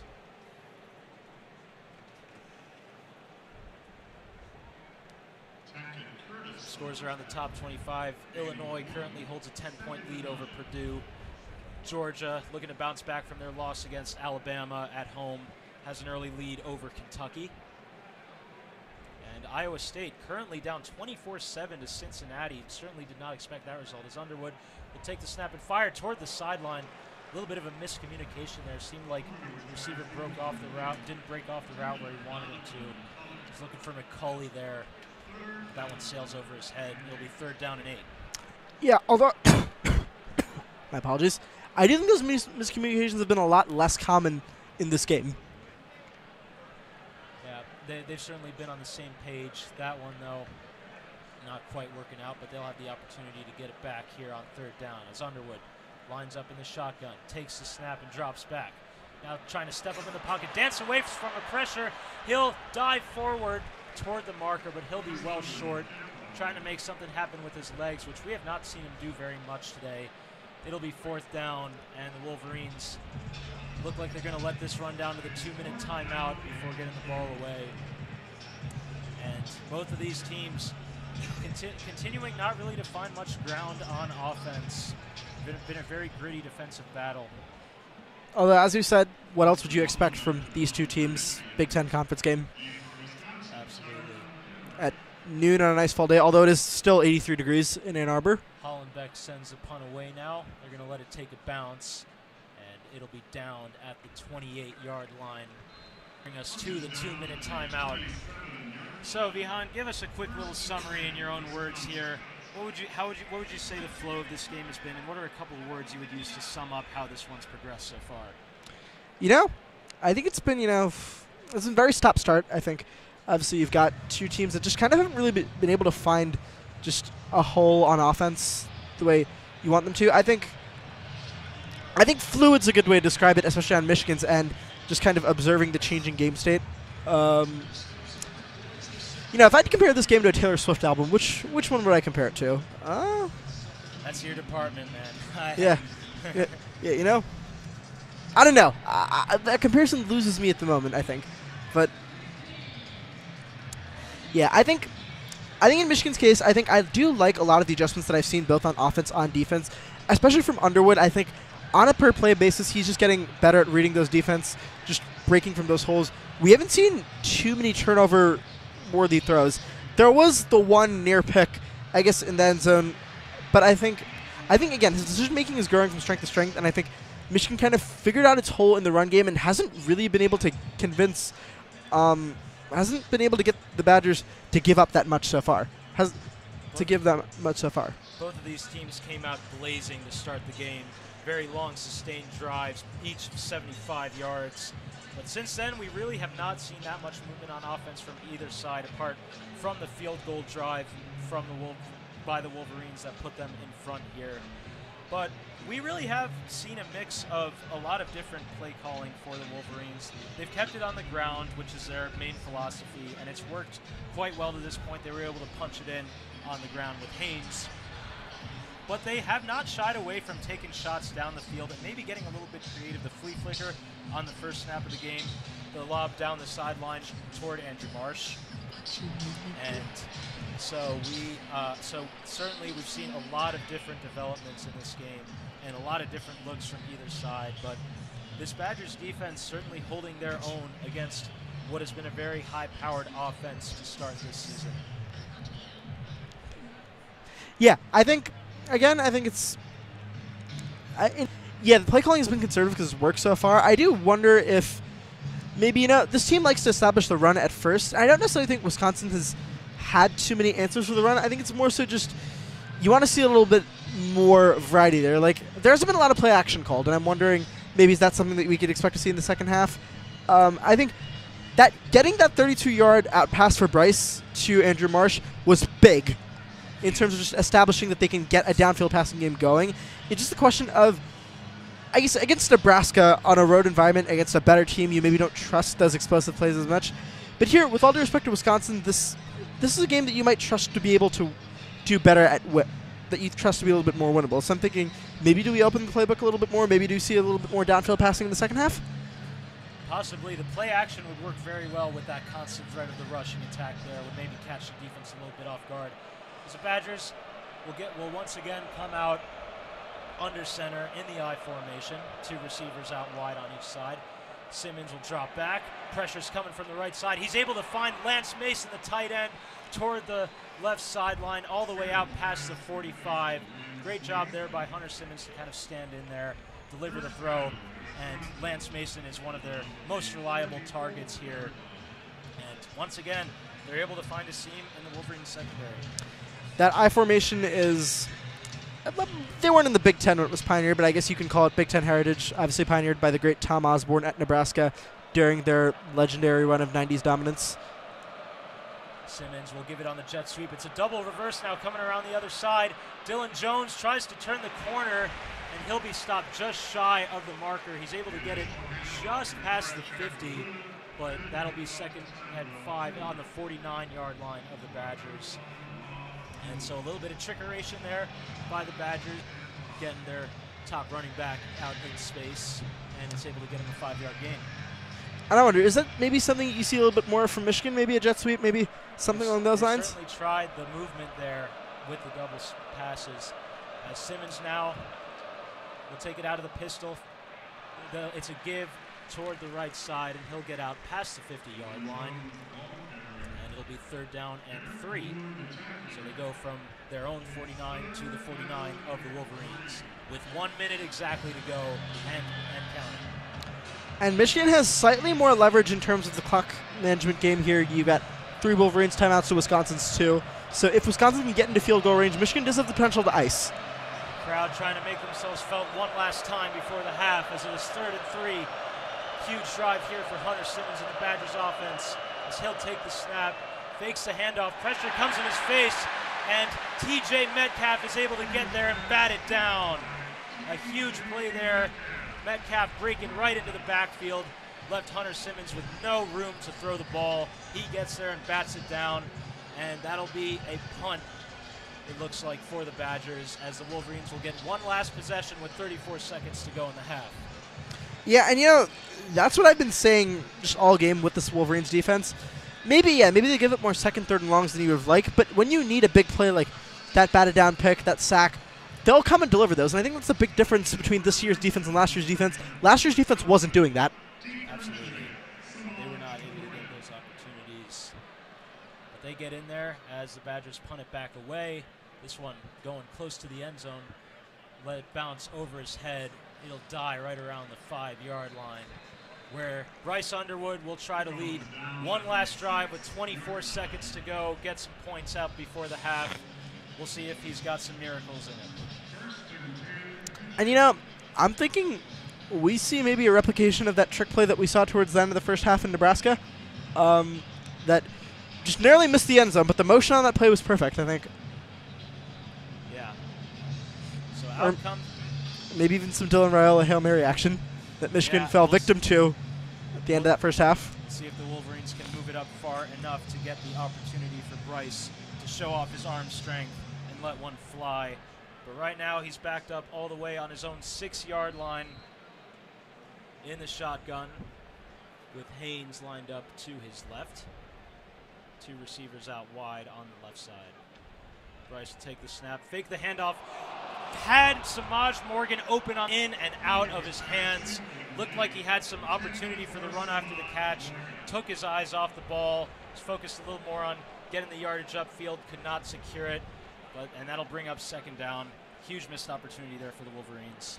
Yeah, and Morgan, alongside other members of this receiving corps, has had some issues with drops, some issues with broken routes so far. I think Bryce still in the process of building chemistry with that receiving room.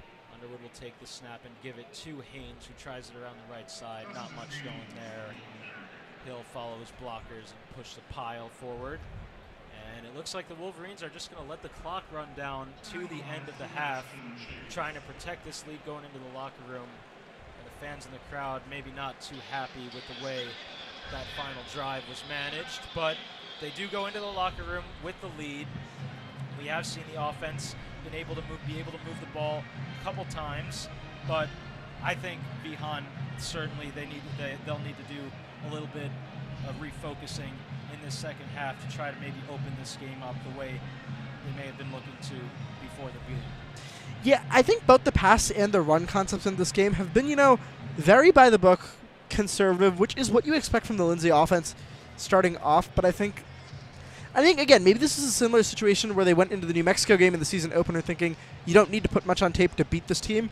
Obviously, there's a lot of difference between a power conference opponent and New Mexico, but I can't necessarily fault the coaching staff with thinking that, okay, we can win this game without putting a lot on tape, just judging by how Wisconsin have looked so far. But I think Michigan has figured out that this team isn't necessarily going down without a fight. I don't even think Wisconsin has made big stops, or it's been a glaring weakness out of Michigan's end. I think it's just more so you'd like to see some more creative pass and run concepts. Badgers have had the ball for almost 8 minutes more than the Wolverines in this first half. But it will be the Wolverines going into the half with a 10-7 lead, and they will get the ball to start the second half, which is big for this offense to kind of maybe come out and they have outgained the Badgers in rushing yards, but in the passing game and many other statistics, they have fallen a bit behind. But they do have the lead going into the locker room, so we will see how they come out following that. And Vihaan, it's been a pleasure to call the game with you, my Absolutely. friend. As I said, being back in the booth with you, what an honor. The honor is all mine, man. As we will send it to our colleagues Henry Wong and Milo Meade in the second half. We thank you for tuning into this first half. We'll be back on WCBN FM after the break. Thank you.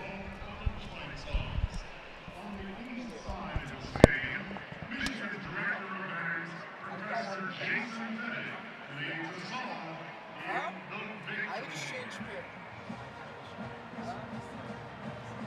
It's fine. I'll just put this in. Yeah.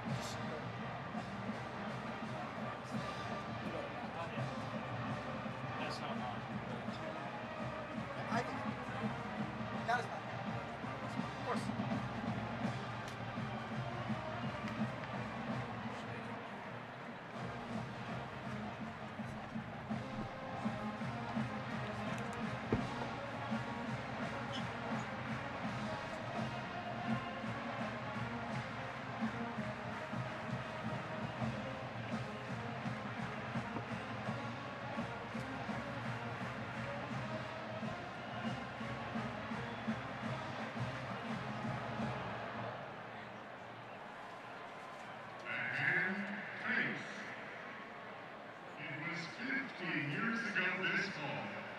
Michigan marching band introduced this now famous musical chair. The conductor of the alumni band, Mr. Nathan Worby, leads our bands, and you join in on Let's Go Blue.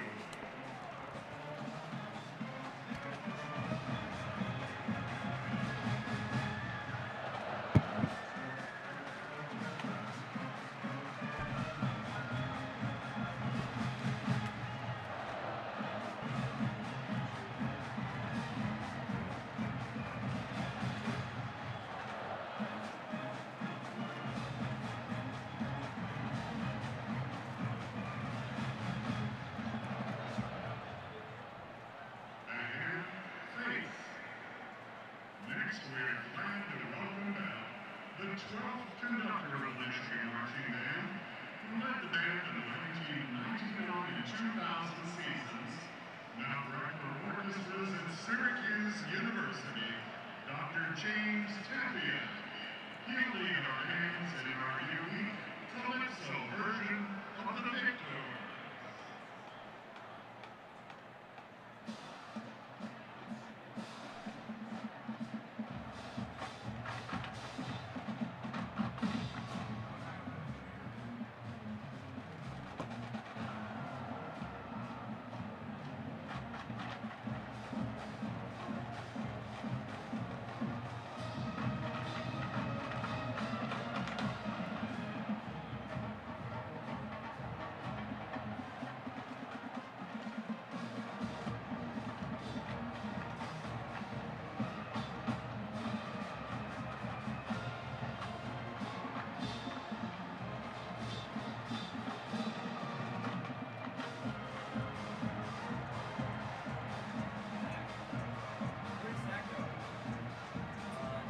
I just dapped up Gus Johnson. Oh, really? Yeah, he's just hanging out in the hallway down there. What? That's crazy. I know, dude, I walked past him and he was like by himself. Not like double took. And then he started talking to someone and I was like, oh my god, that's actually To our children from the Great American Songbook. Today is music by Green's Clearwater Vihaan. Our combined band begins in the rain and cool south of the rain.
In the 1960s and the 70s, Phoenix produced 14 consecutive #1 hits.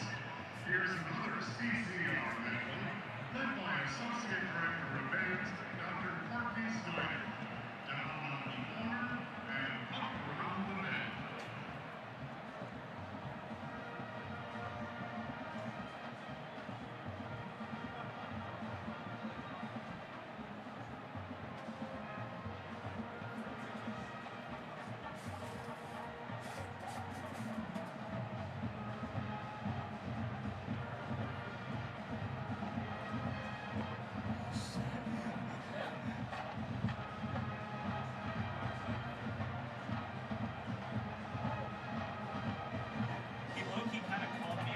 Next time I see you, I want you to wear just a suit and tie to work.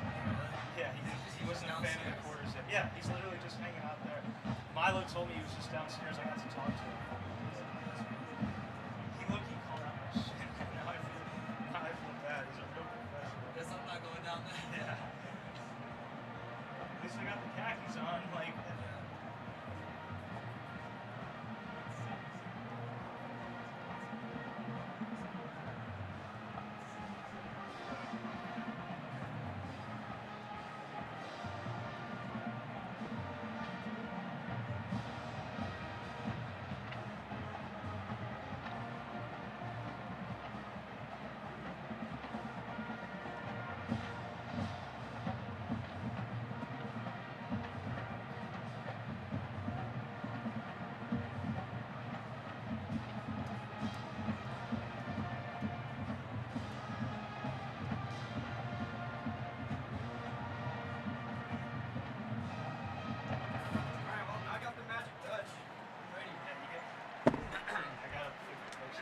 Really? Yeah, That's I so talked to good. him.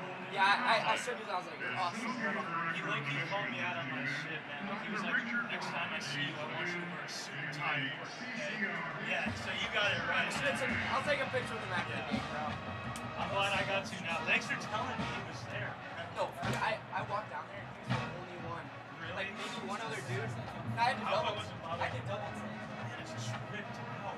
Like, look at him. Yeah, Yeah, I know, dude. Yeah, I think he was chilling. I think that's why he came. Yeah, well, or it might be for big play.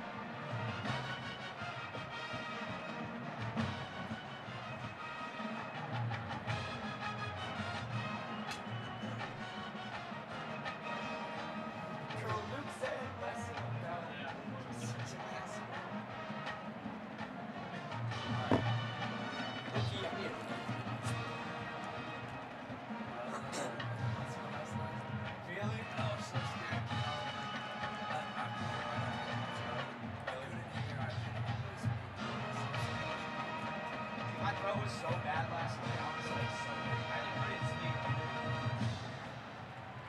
Like, I got a little bit better this morning. So. If I was playing by play, Michigan marching band if I was playing and by the alumni band. You speak more like as a player. yeah, but like, I feel like when I was sort of going, it's more about like, I don't take breaks.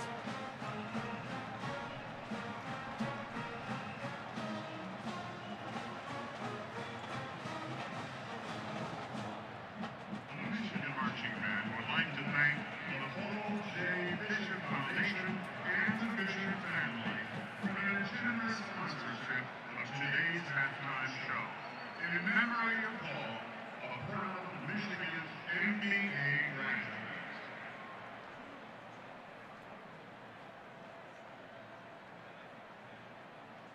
Michigan fans, it's now your time to shine. It's here at the Michigan Stadium. Just scan the QR code on the screen right now and join the fans.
Good afternoon, ladies and gentlemen, and welcome back to WCBN Radio.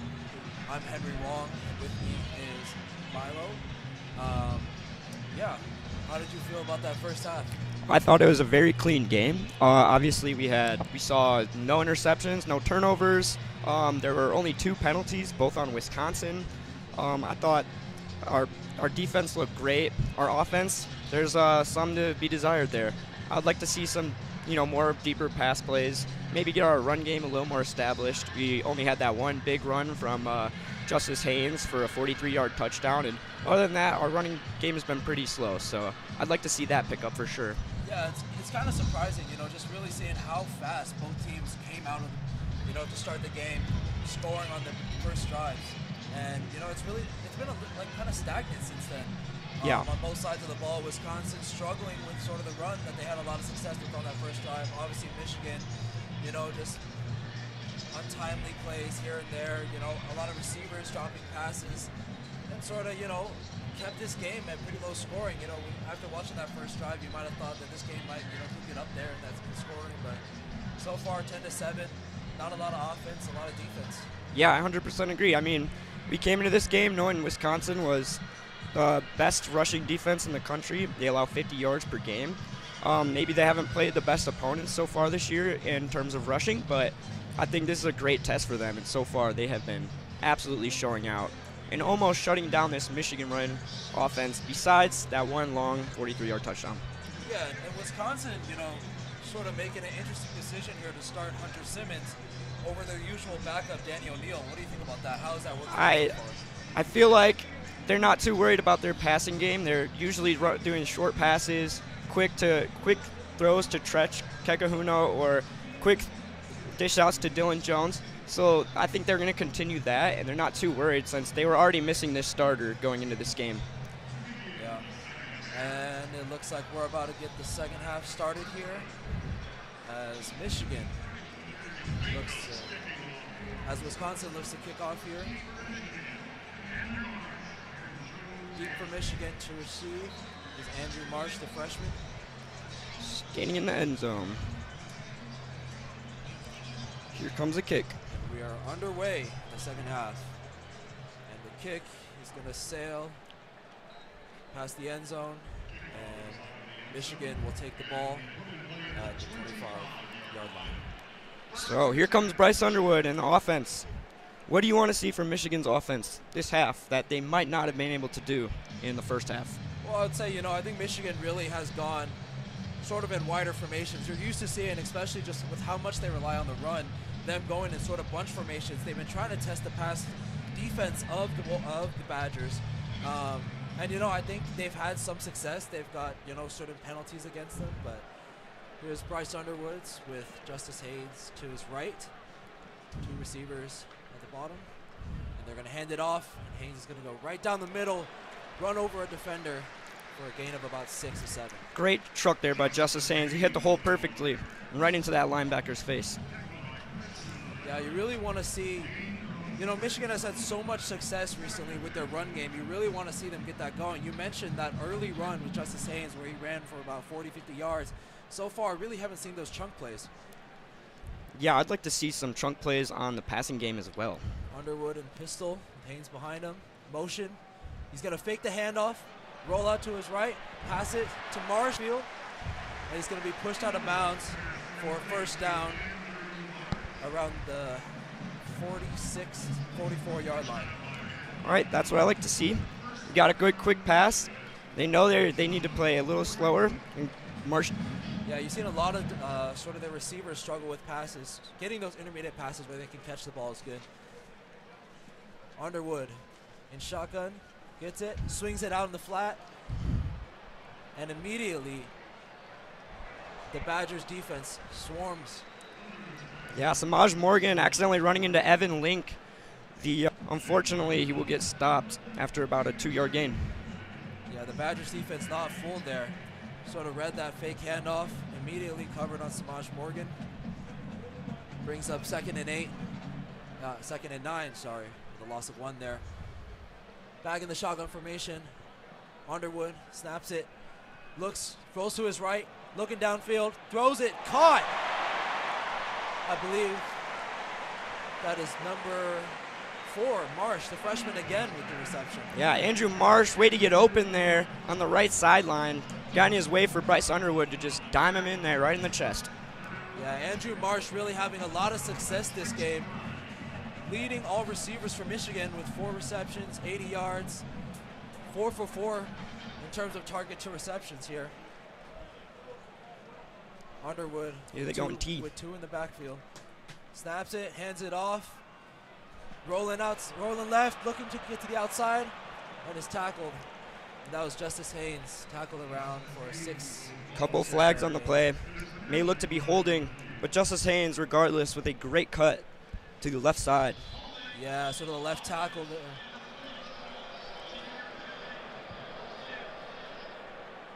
Yeah, and that's going to go. Going to go on Max Bredesen. Was that 44 or was? I think so. Yeah, so that's going to go against Max Bredesen. You sort of saw there, Haynes had a lot of space with that cut. And, you know, oftentimes when that happens, generally a bit of a hold there. Some might miss it, but. Regardless. The Wolverines going to go in a 5 wide empty formation here. Underwood snaps the ball, looking for a receiver, throws it to the tight end, and it's going to get a first down. Easy pickup there. Yeah, and that's an easy pickup, I believe. That was Jordan Marshall there.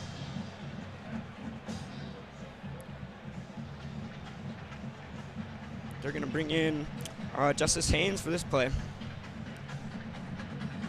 Yeah, you see a lot of plays with, you know, Haynes in the backfield here because Michigan really just loves to hand it off. But once again, shotgun. Bryce motioning Bredesen over, hands it off to Haynes, and Haynes is tackled for a gain about a yard.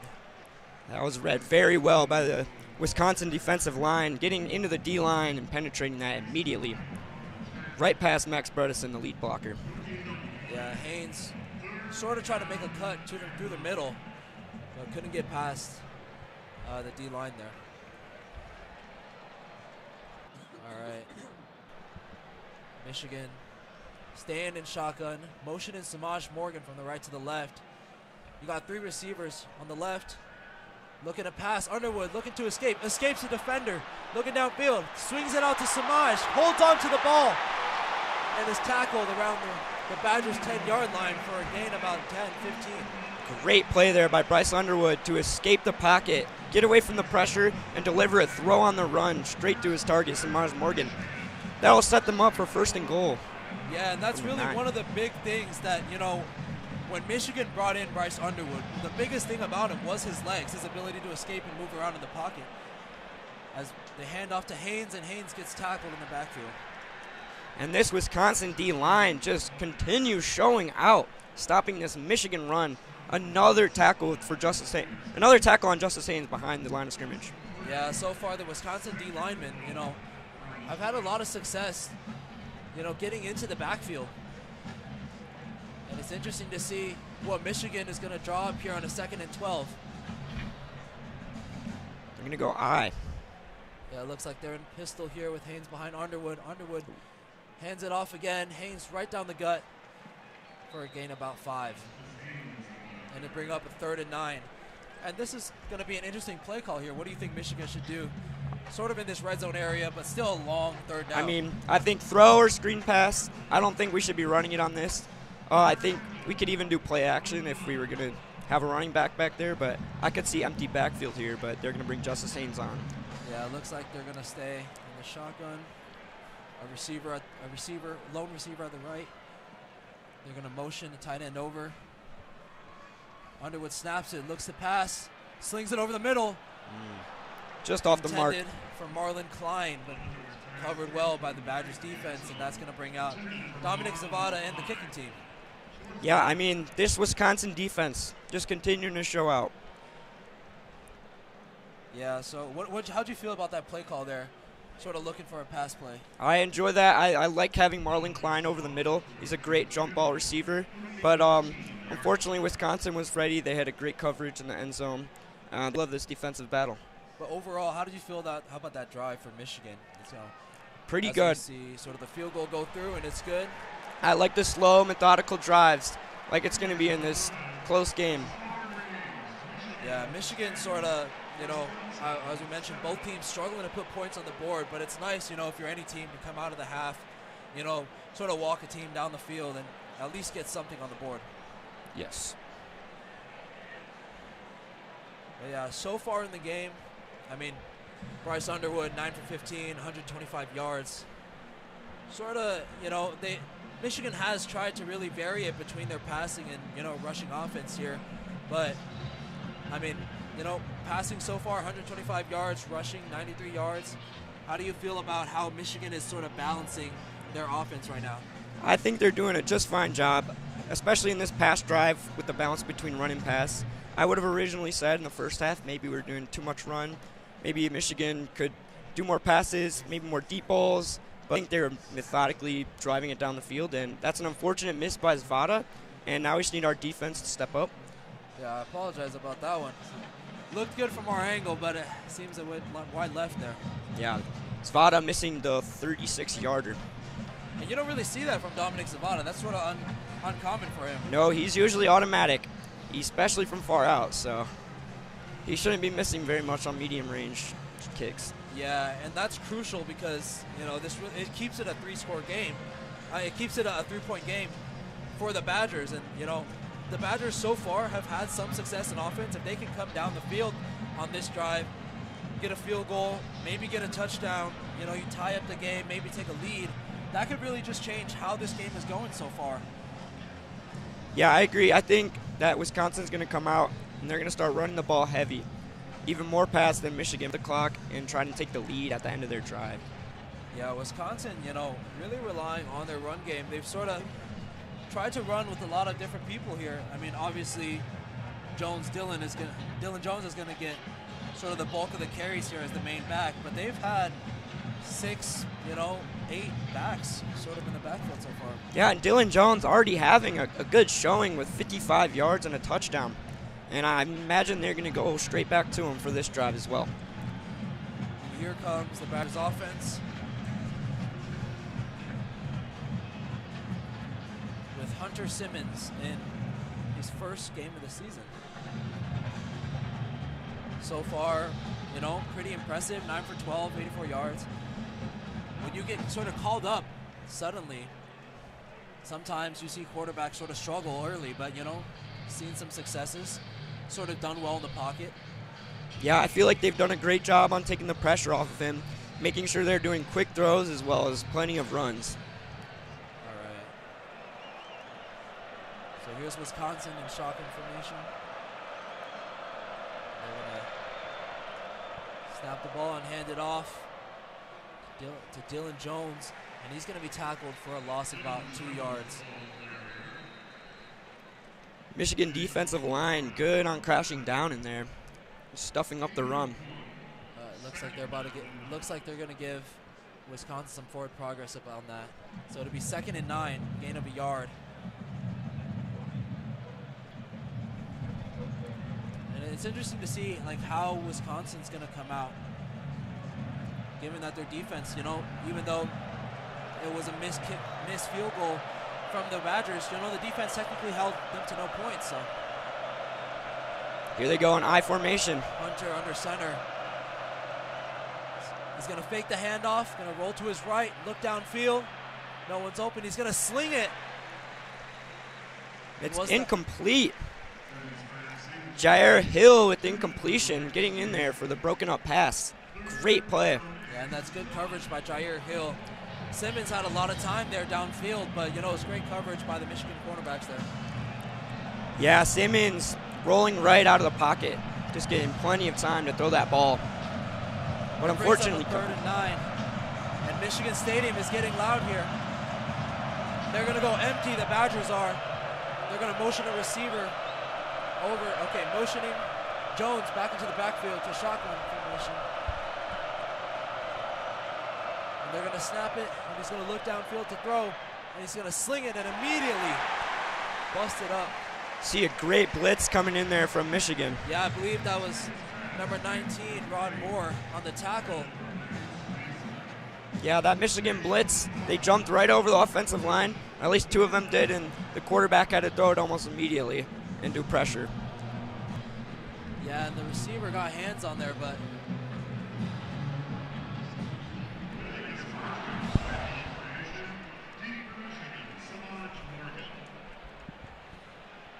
and that's going to result in a punt for the Wisconsin Badgers.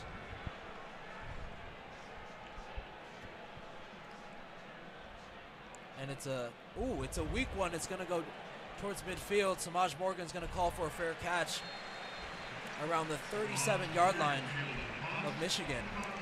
And Michigan's offense coming back onto the field. And we're going to see another look at Bryce Underwood in the Michigan offense. How do you feel sort of this game is going so far, Milo? I think this is a great Big Ten matchup.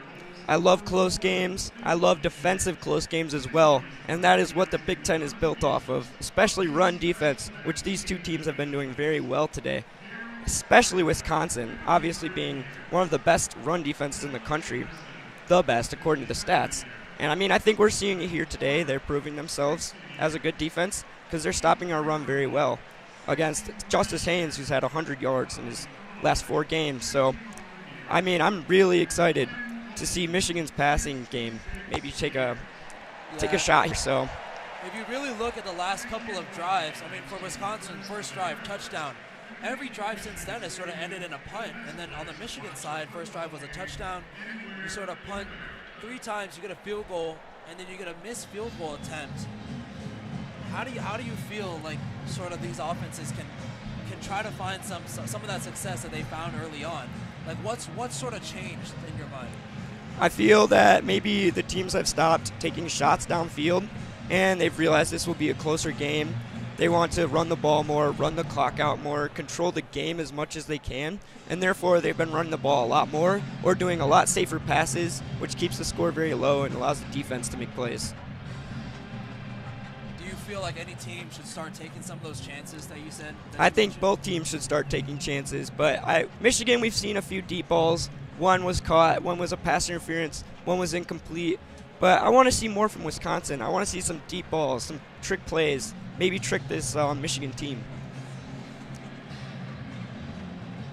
Yeah, it's sort of interesting to see, just how, coming into this game, both teams sort of, the storyline was their defense. We talked about how Wisconsin has had one of the most effective rush defenses in the nation. We sort of brought up the fact that, maybe they haven't really seen a real test. Maybe Michigan's rushing offense could kind of test them a little bit, but they've been holding up, so far, looking pretty good. And obviously on the Michigan side, it's a school sort of that's always been known for their, for the defensive side of the football, sort of plays a little bit of an old school style, and I mean, sort of living up on both sides.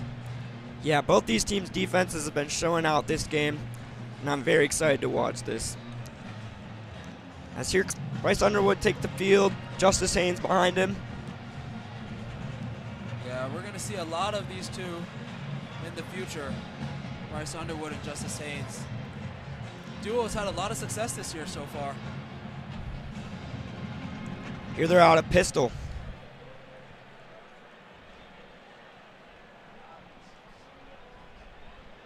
And just waiting for the ref to confirm. All right, and here's Bryce Underwood, like we said, in pistol. Motion Samaj Morgan. Oh, wow. He's blown up in the backfield. There was no chance for Haynes to get away from that one. Yet another loss on yards for Justice Haynes. I mean, man, this Wisconsin defense, their run defense is just looking amazing.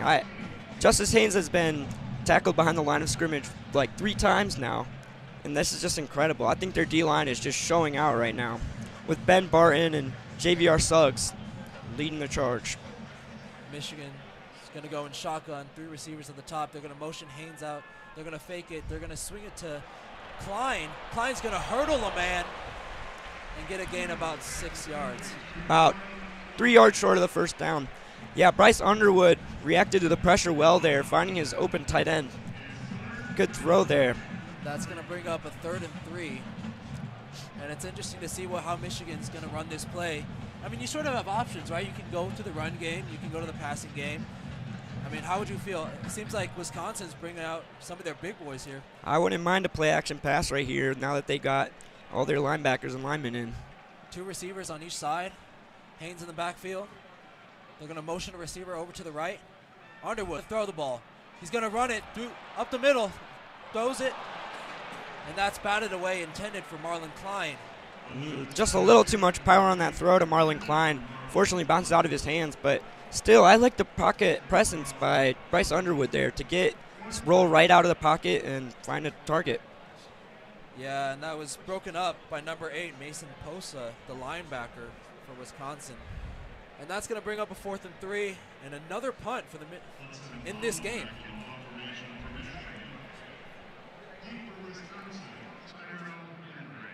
And D for Wisconsin is Henry. We haven't really seen many returns. Maybe we'll see one here. It's a good punt. Deep. He's going to return it. Tries to beat a man, but is immediately swallowed up at the 9-yard line.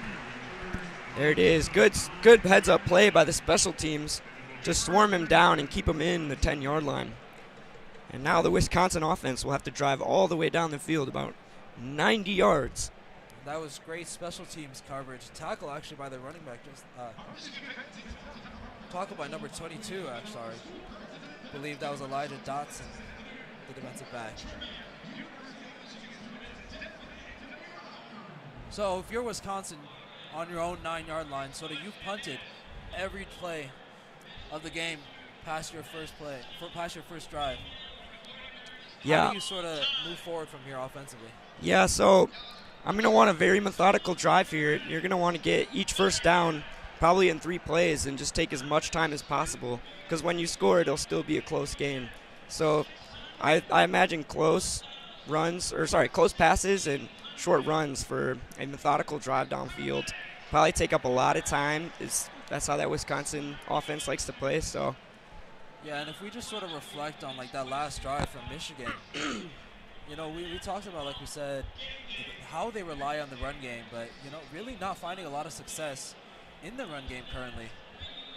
Yeah, I agree. I mean, Justice Haynes has been getting shut down by this D-line and those linebackers, which is kind of expected. Obviously, Wisconsin, #1 rushing defense in the country. But I think this gives Michigan a chance to test out Bryce Underwood as much as they can. This is a Big Ten opponent. They're going to have to use Bryce Underwood to pass.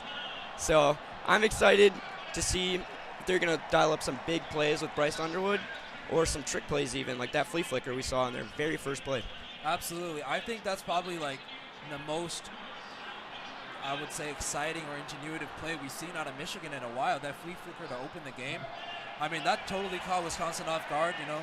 Got the penalty downfield, was able to move the ball a little bit.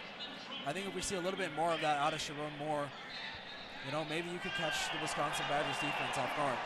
Yeah, I agree. I think Sharon Moore just needs to be super confident in his calls, and this will go their way. Yeah, so the offense is one story, but, you know, so far Michigan's defense has been doing really well, holding the Badgers, like we said, to punts on almost every drive, sparing the first. And it's interesting to see, sort of on the other side, how they're going to respond. Here comes the Wisconsin offense with 5 players in the backfield right now. Yeah, it'll be interesting to see what formation they're going to lead. They're going to motion a tight end inside. The fullback's going to line up in shotgun. Here comes Simmons. Simmons is going to hand it off. And that's Jones, who tried to run it up the gut, but is tackled. It seems for no gain. It's going to bring up 2nd and 10. Good stop there by the Michigan run defense. Yet again, this run defensive battle just keeps on continuing. I'd imagine Wisconsin will look to the air pretty soon. Yeah, I mean, Dylan Jones sort of had a lot of success running the ball early on. Found a lot of gaps, but recently struggling. I think Michigan's really been doing well in plugging those gaps. And they're going to go with Dylan Jones to the left of Simmons. 2 receivers on each side. Simmons is going to drop back, and he's going to look to pass, and he slings it to a receiver, caught, but immediately tackled. It's going to be a gain about 4. Wow, great hit there by Jair Hill to stop that from getting to first down. Yeah, and that was Vinny Anthony, the second, sort of Wisconsin's leading receiver, but not seeing a lot of him sort of in this game. I guess, I mean, leading receiver in terms of 6 yards, 6 catches, 48 yards, but, you know, sort of varying success in going to him right now. They're going to line up in shotgun again. They're going to motion the receiver over to the left. And we got 2 receivers on the left side, and we got on the right. They're going to shift a little bit. Simmons audibly, probably. He's going to snap the ball. He's going to look left. He's going to toss it. Almost intercepted. And that's Zeke Berry, I believe, on the coverage. Great read from Berry. Wow. Vinny Anthony Jr. there. He was guarded up perfectly. Yeah, and like Wisconsin, you know, tried to call an audible there, tried to shift their formation a little bit, but Berry, you know, saw through it the whole time, really just sat on the throw, you know, saw Simmons look his way and really tried to break on it, almost coming up with that interception. It's going to result in another punt. And it's a good punt, and Samaj Morgan's going to let it drop and roll out of bounds around the 33-yard line. Yeah, I like what we're seeing from our defense so far. Obviously, our run defense has been pretty good. Michigan has also looked very good on their secondary. I mean, Jair Hill with already a couple plays, and now we see Zeke Berry with a great incompletion on 3rd down. Yeah, Zeke Berry, sort of the veteran. We've seen a lot of him over the past couple of years with this Michigan team. Obviously, he was a part of, you know, the Big Ten championship teams, obviously our national championship team. I mean, I remember early on last year, sort of when we were playing on defense, there was a lot of criticism in terms of, you know, coverage, a lot of blown coverages, but I think it was sort of just all part of that learning curve, and you're really seeing him play well in this game and through this season. Yeah, I agree, and I believe our defense maybe last year got a little too much of the hate since we had a faster offense that would be off the field a lot, so our defense had to be on the field more. Therefore, they'd get cooked more. That's just how it works. Yeah, and it really, you know, just the difference in offensive success this year compared to last year, it really just goes to show how much a single quarterback can make a difference.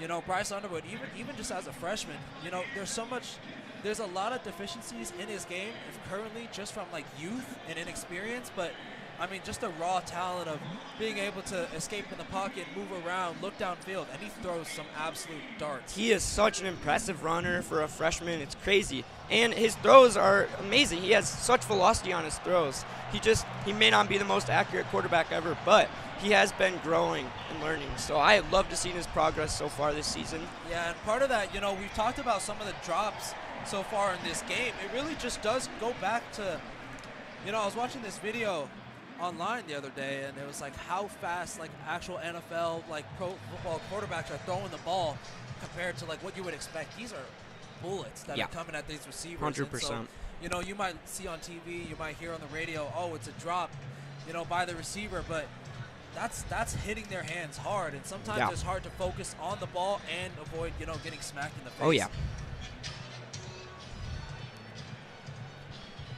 I love what I've been seeing so far this game, though. Michigan and Wisconsin in a tight battle. Michigan only in the lead by 3 after a missed field goal, and no offensive drive since then that have succeeded. Yeah, and if you're Michigan, you know, you're never comfortable with a 3-point lead. I mean, I put a couple more points on the board because, you know, with a 3-point game, it could really go anywhere. Like, you saw Wisconsin walk him down the field. So far, they haven't had that success, but it's entirely possible that, you know, Wisconsin finds a successful drive, they walk it down, they score a touchdown. All of a sudden, you find yourself down in this game when you've had multiple opportunities in the red zone to sort of put points up. But so far, not finding too much success. But here we go again with the Michigan offense. Yeah, I very much expect Michigan to try and get some insurance on the scoreboard here on this drive. Yeah, Michigan sort of loves to run these RPO, you know, play action game. They like to stay in shotgun, stay in pistol, and they're going to stay in shotgun here in a bunch formation. We can see where they're going to draw for Bryce Underwood. Underwood snaps it, looks to hand it off, fakes the handoff, looks downfield, receiver wide open, and that's caught, I believe, by number 1, Donovan McCulley. Wow, what a great throw there by Bryce Underwood. Drops it just onto the sideline. Lets Donovan McCulley jump up and twist for the catch there. And it looks great like he pickup. might have been pushed out of bounds, so it could be an incomplete. Yeah, it looks like caught the ball out of bounds. Just got his foot out of bounds. So that's going to be incomplete. Good coverage by number 5 there on the Badgers. Deani Hill. And so it's going to bring up 2nd and 10. Oh, and looks like there's going to be a replay review here. The crowd reacting to the big screen. Looks like he might have got a foot down, and the officials are going to give it another look. What do you see here? Let's see the replay. Oh, they're not going to show it. I mean, I thought I saw his foot just on the line, but it's a tough call. I mean, it's up to the refs. They're obviously going to need some undeniable evidence in order to overturn this, but I guess we'll see. Yeah, they tend to be a little more forgiving, especially in college with the feet. But yeah, I mean, I thought it was a good impressive, you know, to try and at least attempt to get a foot down. Yeah, hey, regardless of whether he was in bounds or not, it was a great throw and a great catch. So there's that. Let's see the replay here. Oh, right, looks like he definitely got that left foot down, but that's awfully close. That is awfully close. I mean, his foot is just in front of the white line. Cannot. I wonder if they're going to give us another angle. Call on the field obviously wasn't incomplete, so it would need some indisputable evidence to sort of overturn it. If they get another angle in terms of whether or not he was in bounds. To me, that angle that is not disputable at all. Oh, wow, they called it a catch. What a great passing play, and what a great catch. Well, they must have gotten the super angle down there. So now the Michigan offense will march down the field. Yeah, we sort of talked about all year who's going to be that receiver that steps up for Michigan. Is it going to be Donovan McCulley, the graduate student, or is it going to be Samaj Morgan, the junior? McCulley with just an absolutely fantastic catch down the sideline there. And Michigan's fans are fired up here. And that's going to bring up shotgun again for Underwood. A lot of motion at the line here. They're going to shift. Snaps the ball, hands it off, fakes it, swings it over to Klein. Wow, interesting play design there. Justice Haynes taking the direct snap and handing it off to Bryce Underwood for a throw. Yeah. These are interesting plays. I like to see this. We asked for creativity from Sharon Moore, and it looks like he's giving it to us. You don't really see Justice Haynes take those direct snaps too often, but gain of 5, sorry. It's going to be on the 2nd and 5. You got 3 receivers to your left. Underwood and shotgun. He's going to snap it. Make the handoff. Throw a slant. Oh, the receiver gets free. And it's going to be a touchdown for Donovan McCulley, who breaks free of the tackle and runs it in. Donovan McCulley just making 3 defenders miss. Wow, what a catch, and just great jukes all the way to the end zone. It looked like he would have gotten tackled around the 15-yard line, but no, he stayed on his feet. Yeah, what a play. Ran to the corner of the end zone. Amazing play by Donovan McCulley. What a play for Donovan McCulley off the slant route there. Really hit the slant and really just stopped, and that's sort of what, stopped in his tracks, caught the ball, turned left, and ran it in for the touchdown. And here comes Dominic Zavada for the extra point. Yeah, what a drive for that receiver, Donovan McCulley. So here's Zavada with the extra point. Yeah, Zavada coming off a missed field goal attempt. The extra point is up. And it's good. Man, we asked for more passing. We got it. 2 huge passing plays dialed up by Sharon Moore to take advantage of this Wisconsin defense. Maybe stop letting them control our run offense as much, but I love to see it. 17-7, Michigan in the lead. Yeah, and Donovan McCulley, prior to this drive, really had not, gotten any attention from the offense. But, on this drive alone, 3 completions, 68 yards. Man, what a drive for him. Yeah, I love to see it from Donovan McCulley. Our receivers this year are all set to break out, and it's very exciting to see. Yeah, like I said, coming into this year, we knew the run. We knew we're going to rely on the run game, but we really was looking at either Donovan McCulley or Scott some of the load to try and, build the passing game with Bryce Underwood. I mean, obviously you're bringing Underwood not just for him to run around, right? You obviously rely on your quarterback to throw it a little bit, so you're going to need some help on receiving. Klein, obviously, a returning tight end. But yeah, McCulley really stepping up on that drive here as Michigan's going to kick off. And deep to return for Wisconsin. And they're just going to let it, they're going to return the ball here, run it up the middle, and they're going to get tackled sort of around the 22-yard line, but there's a flag in the backfield. I wonder if that's going to be holding or a blocking penalty against either team. Yeah, all the way back at the 35-yard line. The returner was tackled around the 20, so. Yeah, and you sort of saw two people on the sort of fall down on the field. It will be holding on the receiving team. Yeah, and that's going to move the ball a little bit further. Give him a 10-yard penalty. Now they'll have to start at the 13. And if you're Wisconsin, you know, you sort of got a good return up to about the 30-yard line, but now you get a penalty and that really just moves you back. 1st and 10, it's going to be on your 13. And now you're looking at sort of a long drive downfield if you can move the ball at all. Yeah, going to have to invigorate some pass game here for sure. Yeah, and here's Simmons. They're going to motion a tight end to the outside. Simmons in shotgun, snaps it, looks downfield, looks to his left, looking for a receiver, and that's caught. What a catch. Wow. Vinny Anthony Jr. with a great catch. And how about that throw? Yeah, Anthony sort of faked it as a flat and then moved down the sideline. Really confused the corner there. Yeah, and Wisconsin's O-line, great pocket there. Gave their quarterback, Hunter Simmons, plenty of time. Yeah, and that's part of the first big chunk play we've seen out of Wisconsin in a while. And it's going to Vinny Anthony, and I wonder if they're going to look for him more now. Here's Simmons in pistol. They're going to snap the ball, and they're going to hand it off, and Dylan Jones is going to run it up the right side, and he's going to be tackled for a gain of about 3 yards. And that's going to bring up about 2nd and 6. Yeah, I'd like to see Wisconsin take a shot here, maybe a little play action, get him with the fake run, see if they can find Vinny Anthony or Tretch downfield. I mean, they should take a shot. I feel like this is their opportunity. They're definitely going to need to on either this drive or next drive if they want to stay in this game. Yeah, Vinny Anthony really is just as reliable as any, other receiver out there in college. But they're going to line up under center here with Jones in the backfield.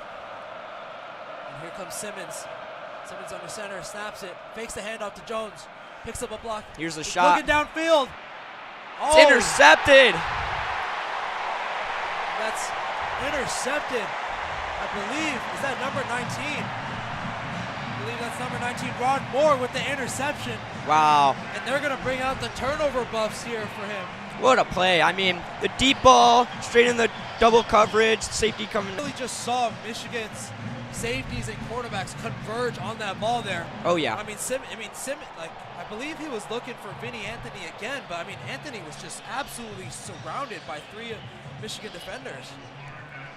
Yeah, that's a great interception. First turnover of the game as well. Unfortunately, ending this clean streak of a game, which has been very clean so far. We've had almost no penalties with only 3 or 4, and now we have only 1 turnover. Yeah, and Ron Moore, the free safety, another one of those returning members from those Big Ten championship teams that we saw a couple years ago. And here comes the Michigan offense. Underwood in shotgun with Bredesen to his side. Bredesen's going to block, and Haynes is going to run it for about 2 yards, pickup of 2 to the 17-yard line. Marlon Klein coming onto the field. Yeah, Klein coming back on, Marsh coming off. Gonna take Bredesen off as well. Take Bredesen. Probably looking pass here. Yeah. So they're going to pistol, or excuse me, shotgun formation. Yeah, they got 3 receivers to the right, and they got a one-on-one towards the top left. They're gonna motion Haynes out. Underwood looking to throw, swings it outside to his left for McCulley, and McCulley's gonna pick up about 5 yards, just short, about 2 yards short of a first down. It's gonna bring up 3rd and 3. Yeah, Donovan McCulley continuing, just getting receptions, being that go-to target for Bryce Underwood. Yeah, they're gonna stay sort of 21 personnel here. So 2 receivers outside. They're gonna motion another receiver, Samaj Morgan, to the right. Here comes Underwood. Oh, Haynes is gonna take a direct snap. And here comes Haynes. Running for a massive gain. Great play there by Justice Haynes. What a big pickup for Justice Haynes. Finding a lot of room, cutting to the right, getting past those linebackers and getting into the open field. Yeah, that sort of confused me even a little bit there. You know, Cerrone Moore drawing up some interesting plays here. Didn't expect Haynes to take Yeah, interesting handoff there from Bryce Underwood. Cerrone Moore sort of experimenting with some movement and some trickery. Here they go out of pistol. Here. And here they're going to line up in pistol again with 2 receivers to the top left. They're going to snap the ball, fake the handoff again. They're going to look downfield. Underwood fakes the throw, trying to escape apes, and swings it to the middle. Oh! And it's dropped by Kendrick Bell, who was wide open in the middle of the field. Had a lot of space there if he caught that one. Wow. Yeah, he just had to jump up for that. Bryce Underwood just running around, making plays, incredible. Also, great blocking there from Justice Haynes to give Bryce Underwood time before he ultimately had to escape the pocket throw. Just unfortunately can't come down with it. Yeah, and Bell, you know, kicking himself a little bit there. He knew once he turned around and, you know, he saw the empty space, you know, I think he really knew he had a chance for a big play there. They're going to motion Samaj Morgan around the left, and they're going to hand it off to Haynes. Haynes is going to run towards the right, pick up about 6 yards. Michigan, you know, probably they run one of the sort of the most outside zone plays in terms of, you know, offenses in college. They really like to run those shifts with the running back to the right or to the left. Yes. It's going to be interesting. We're seeing, I believe it's a timeout that is called. Yeah, I believe there's a timeout called. Not sure Media timeout. Yeah. We see the guy with the red shirt and the clock coming out. Yeah, and it's 3rd and 6. A little bit of a long third down, medium long third down. How do you think Michigan should sort of tackle this? I think they actually may go for a surprise run here. Try to get Justice Haynes another big play. I mean, we've been having big plays for the past 2 drives from Michigan. They've looked great, so I'd imagine they're going to try a big running play or at least a quick pass for a quick first down. Yeah, Michigan here so far, you know, really just had a couple big plays, like you said. Obviously, Justice Haynes just ran for about 23 yards. And so it'll be interesting to see, you know, how they deal with this. There's Cerrone Moore experimenting at the line of scrimmage with different handoffs, you know, direct snaps to the running back at times. It'll be interesting to see sort of what he draws up here, especially with the buffer that he has now, 17-7 game. You know, even if you don't pick up the first down, if you end up punting the ball, you know, you're sitting a lot more comfortable 17-7 than you were at 10-7 a couple of plays ago. Yes, and excuse us, this was the end of the 3rd quarter, so now we'll be going into the 4th and final quarter. What do you expect to see from Wisconsin offense this quarter if they want to try and make a comeback in this game? Yeah, if down you're Wisconsin, you know, just look at your last play. Look at your last drive. There were a couple good things that happened. You had the big play, obviously, to Vinny Anthony II. You know, that one, he was lined up one-on-one on the outside and really just ran a great route to beat the defender there. And then you had a run play to the right, would pick up about 6 yards, you know, with Dylan Jones. I think the error came, obviously, where you were trying to force the ball to somebody. I mean, obviously, you saw Simmons really trying to force the ball into triple coverage downfield. Yeah. You don't have to pick up the big plays. Obviously, you want to. But, like you said, mix in a bit of the shorter plays. You know, short passes, a little bit of the run. And then when you get the one-on-ones on the outside with your receivers, then kind of look downfield. But obviously Simmons tried to force it into triple coverage, then resulted in the turnover. Yeah, I feel like that was a play that probably should have been placed earlier in the game when they had a drive with more run plays, where they had originally set up their run very well, and now their pass was wide open. They could actually do a deep play downfield. Yeah, and if you're Simmons, you know, once you do that ball, you probably really wish you could take it back. But here you get another chance sort of to, you know, you're going to get the ball back. Your defense has played really well. It's a 3rd and 6. They've had a lot of success on 3rd down, the Badgers defense has, especially because Michigan, you know, has had some problems with drops, obviously, like we said, and then has problems running the ball a little bit earlier on. And so, you know, if you're Wisconsin's defense, you're going to stop here. You get a turnover as we welcome Mr. Brightside. Oh, yeah. A Wolverine transition. Most known tradition of Ann Arbor from Mr. Brightside. So we try to wake up this maze out. Yeah, it's a lovely alumni weekend here in Ann Arbor. Maze out game. I mean, could you ask for better conditions? We got a Big Ten, a big noon matchup. We got perfect weather, about 82 and about 4 clouds in the sky. And it's alumni weekend. It's a maze out. We got Mr. Brightside playing. This is a great scene right here. Yeah. You know, this really is probably one of the best college football traditions out there, in my mind. Yeah, I mean, so many people wish they could go to Michigan just to do Mr. Brightside, and who blinds them? This is cool. Yeah, and like I was saying earlier, you know, your defense, if they can pick up a stop here on 3rd down, if you're the Badgers, you still have a lot of time left in this game. You got a full quarter to sort of tie it up, get a touchdown, get a couple plays going.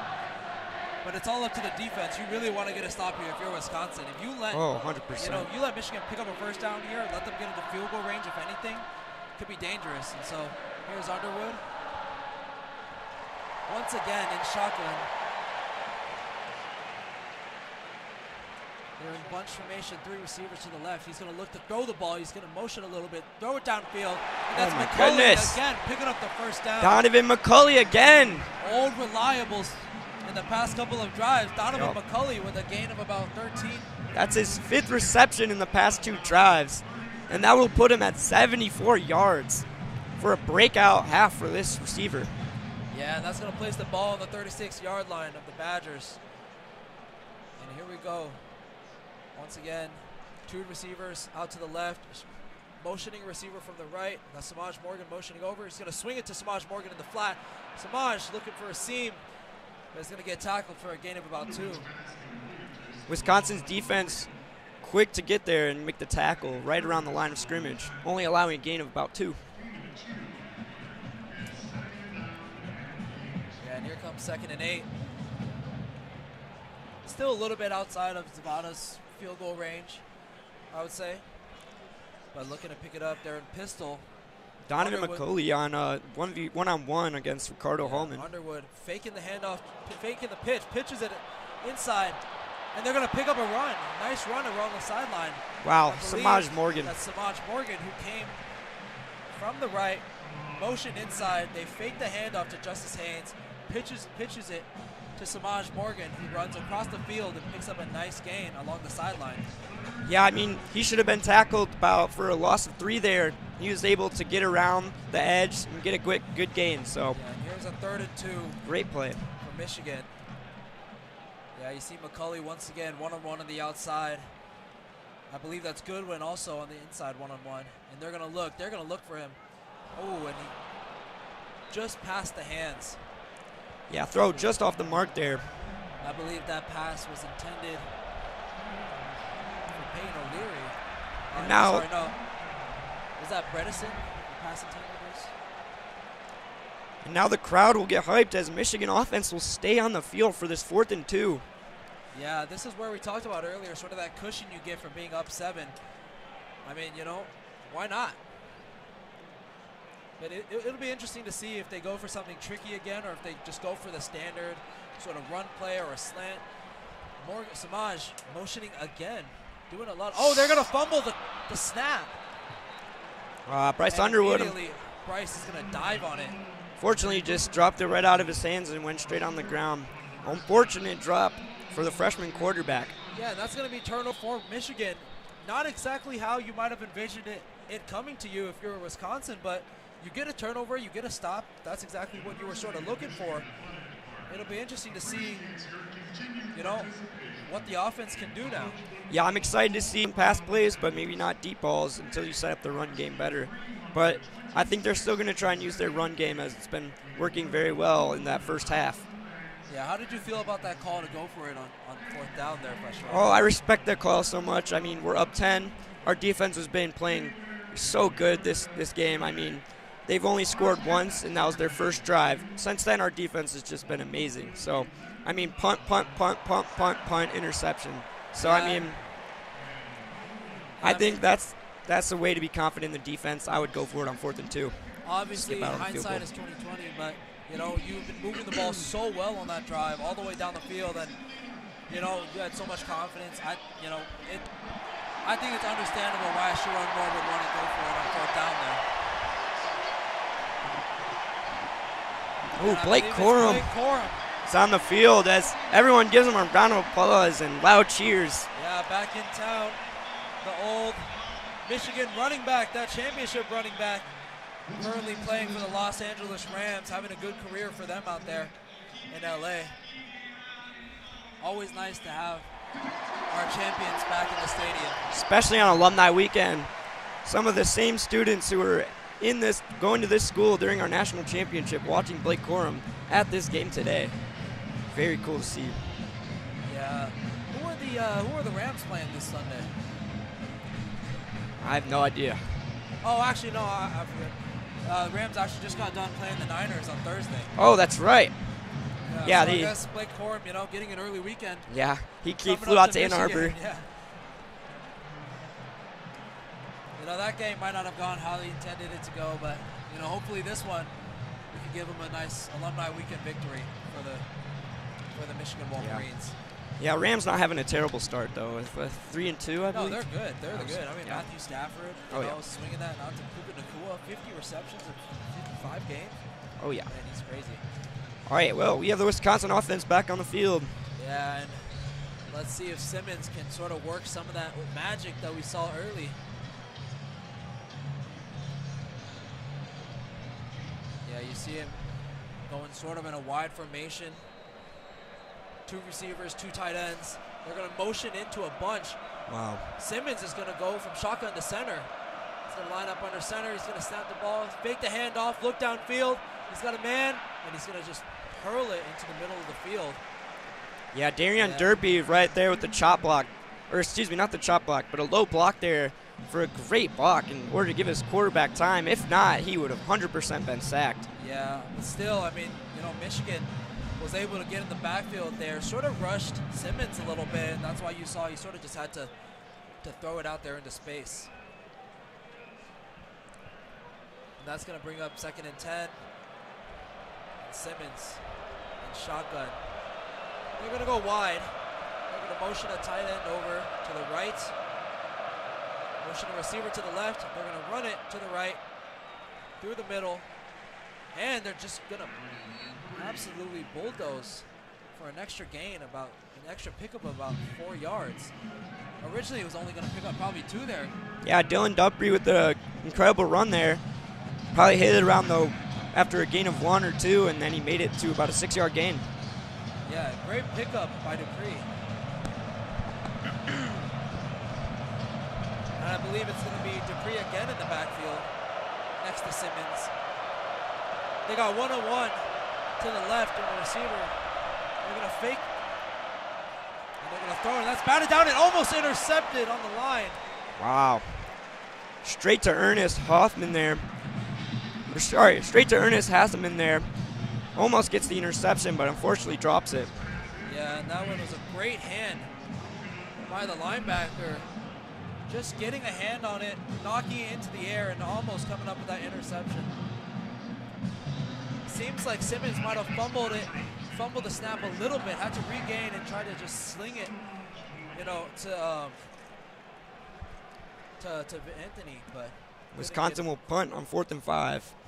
Just Samaj Morgan. He's going to return it. He's going to run up the middle, cuts again. He's going to pick up an extra about 10. Yeah, good. Making a few guys miss there, getting up to about the 35-yard line. Great pickup there by Samaj Morgan. Yeah, He's also been having a pretty good game so far.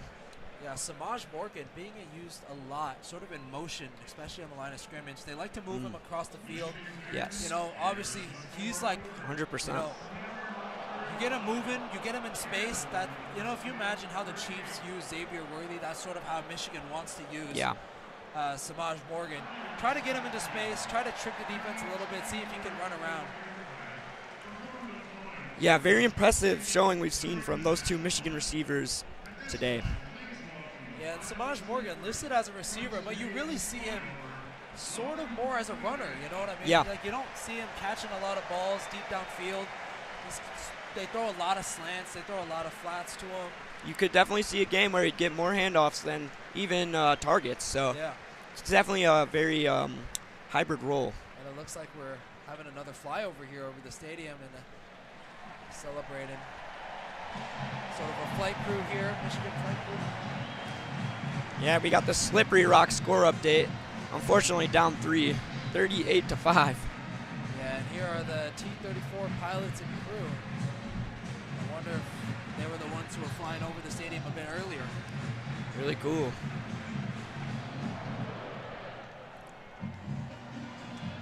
All right, so here's 1st and 10. How are you feeling about this game so far? I've loved it so far. I love a good defensive battle. Obviously, these are two great defensive teams. With Michigan's offense sort of building itself up this year and trying to make itself better, and Wisconsin not having, just firing their OC last year. So, I mean, both these offenses have been not weak, but worse than they have been in prior years. So it's interesting to see this defense is just absolutely stall out. I mean, Michigan has stalled Wisconsin since their very first drive of the game. I think that's a great showing, and that means a lot for the Michigan defense in this Big Ten matchup. And same for Wisconsin's defense. I mean, they really proved their run defense today in order to stop Justice Haynes as much as they did. 2-score game here.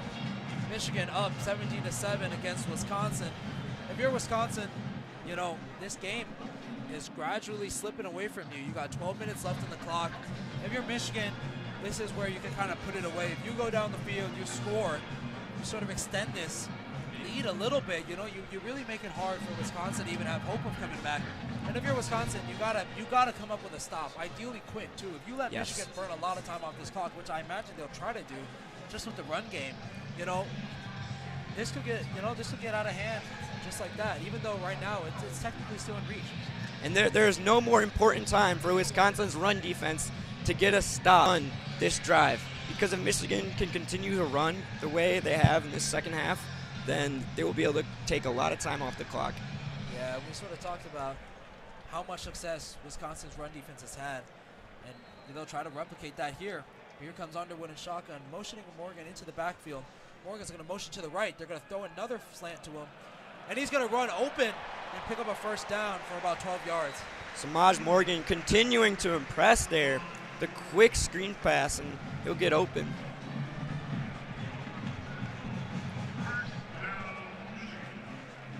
Yeah, you really just see a lot of those screen plays from the Michigan Wolverines to Samaj Morgan. We talked about that just earlier. One of the benefits from having sort of that guy that you can move around a lot. They're going to go wide formation if Michigan is. Underwood with Haynes next to him. The backfield, snaps the ball, hands it off to him. He's going to get tackled for a big gain, though, of about 10 yards. Picks up the first down. Yeah, great blocking there. Justice Haynes getting through there. Yeah, Justice Haynes, once again, finding those gaps. That time running through the B gap. Yeah, Wisconsin only running one linebacker there. So the offensive line did a great job blocking, getting the D-line out of the way for Justice Haynes.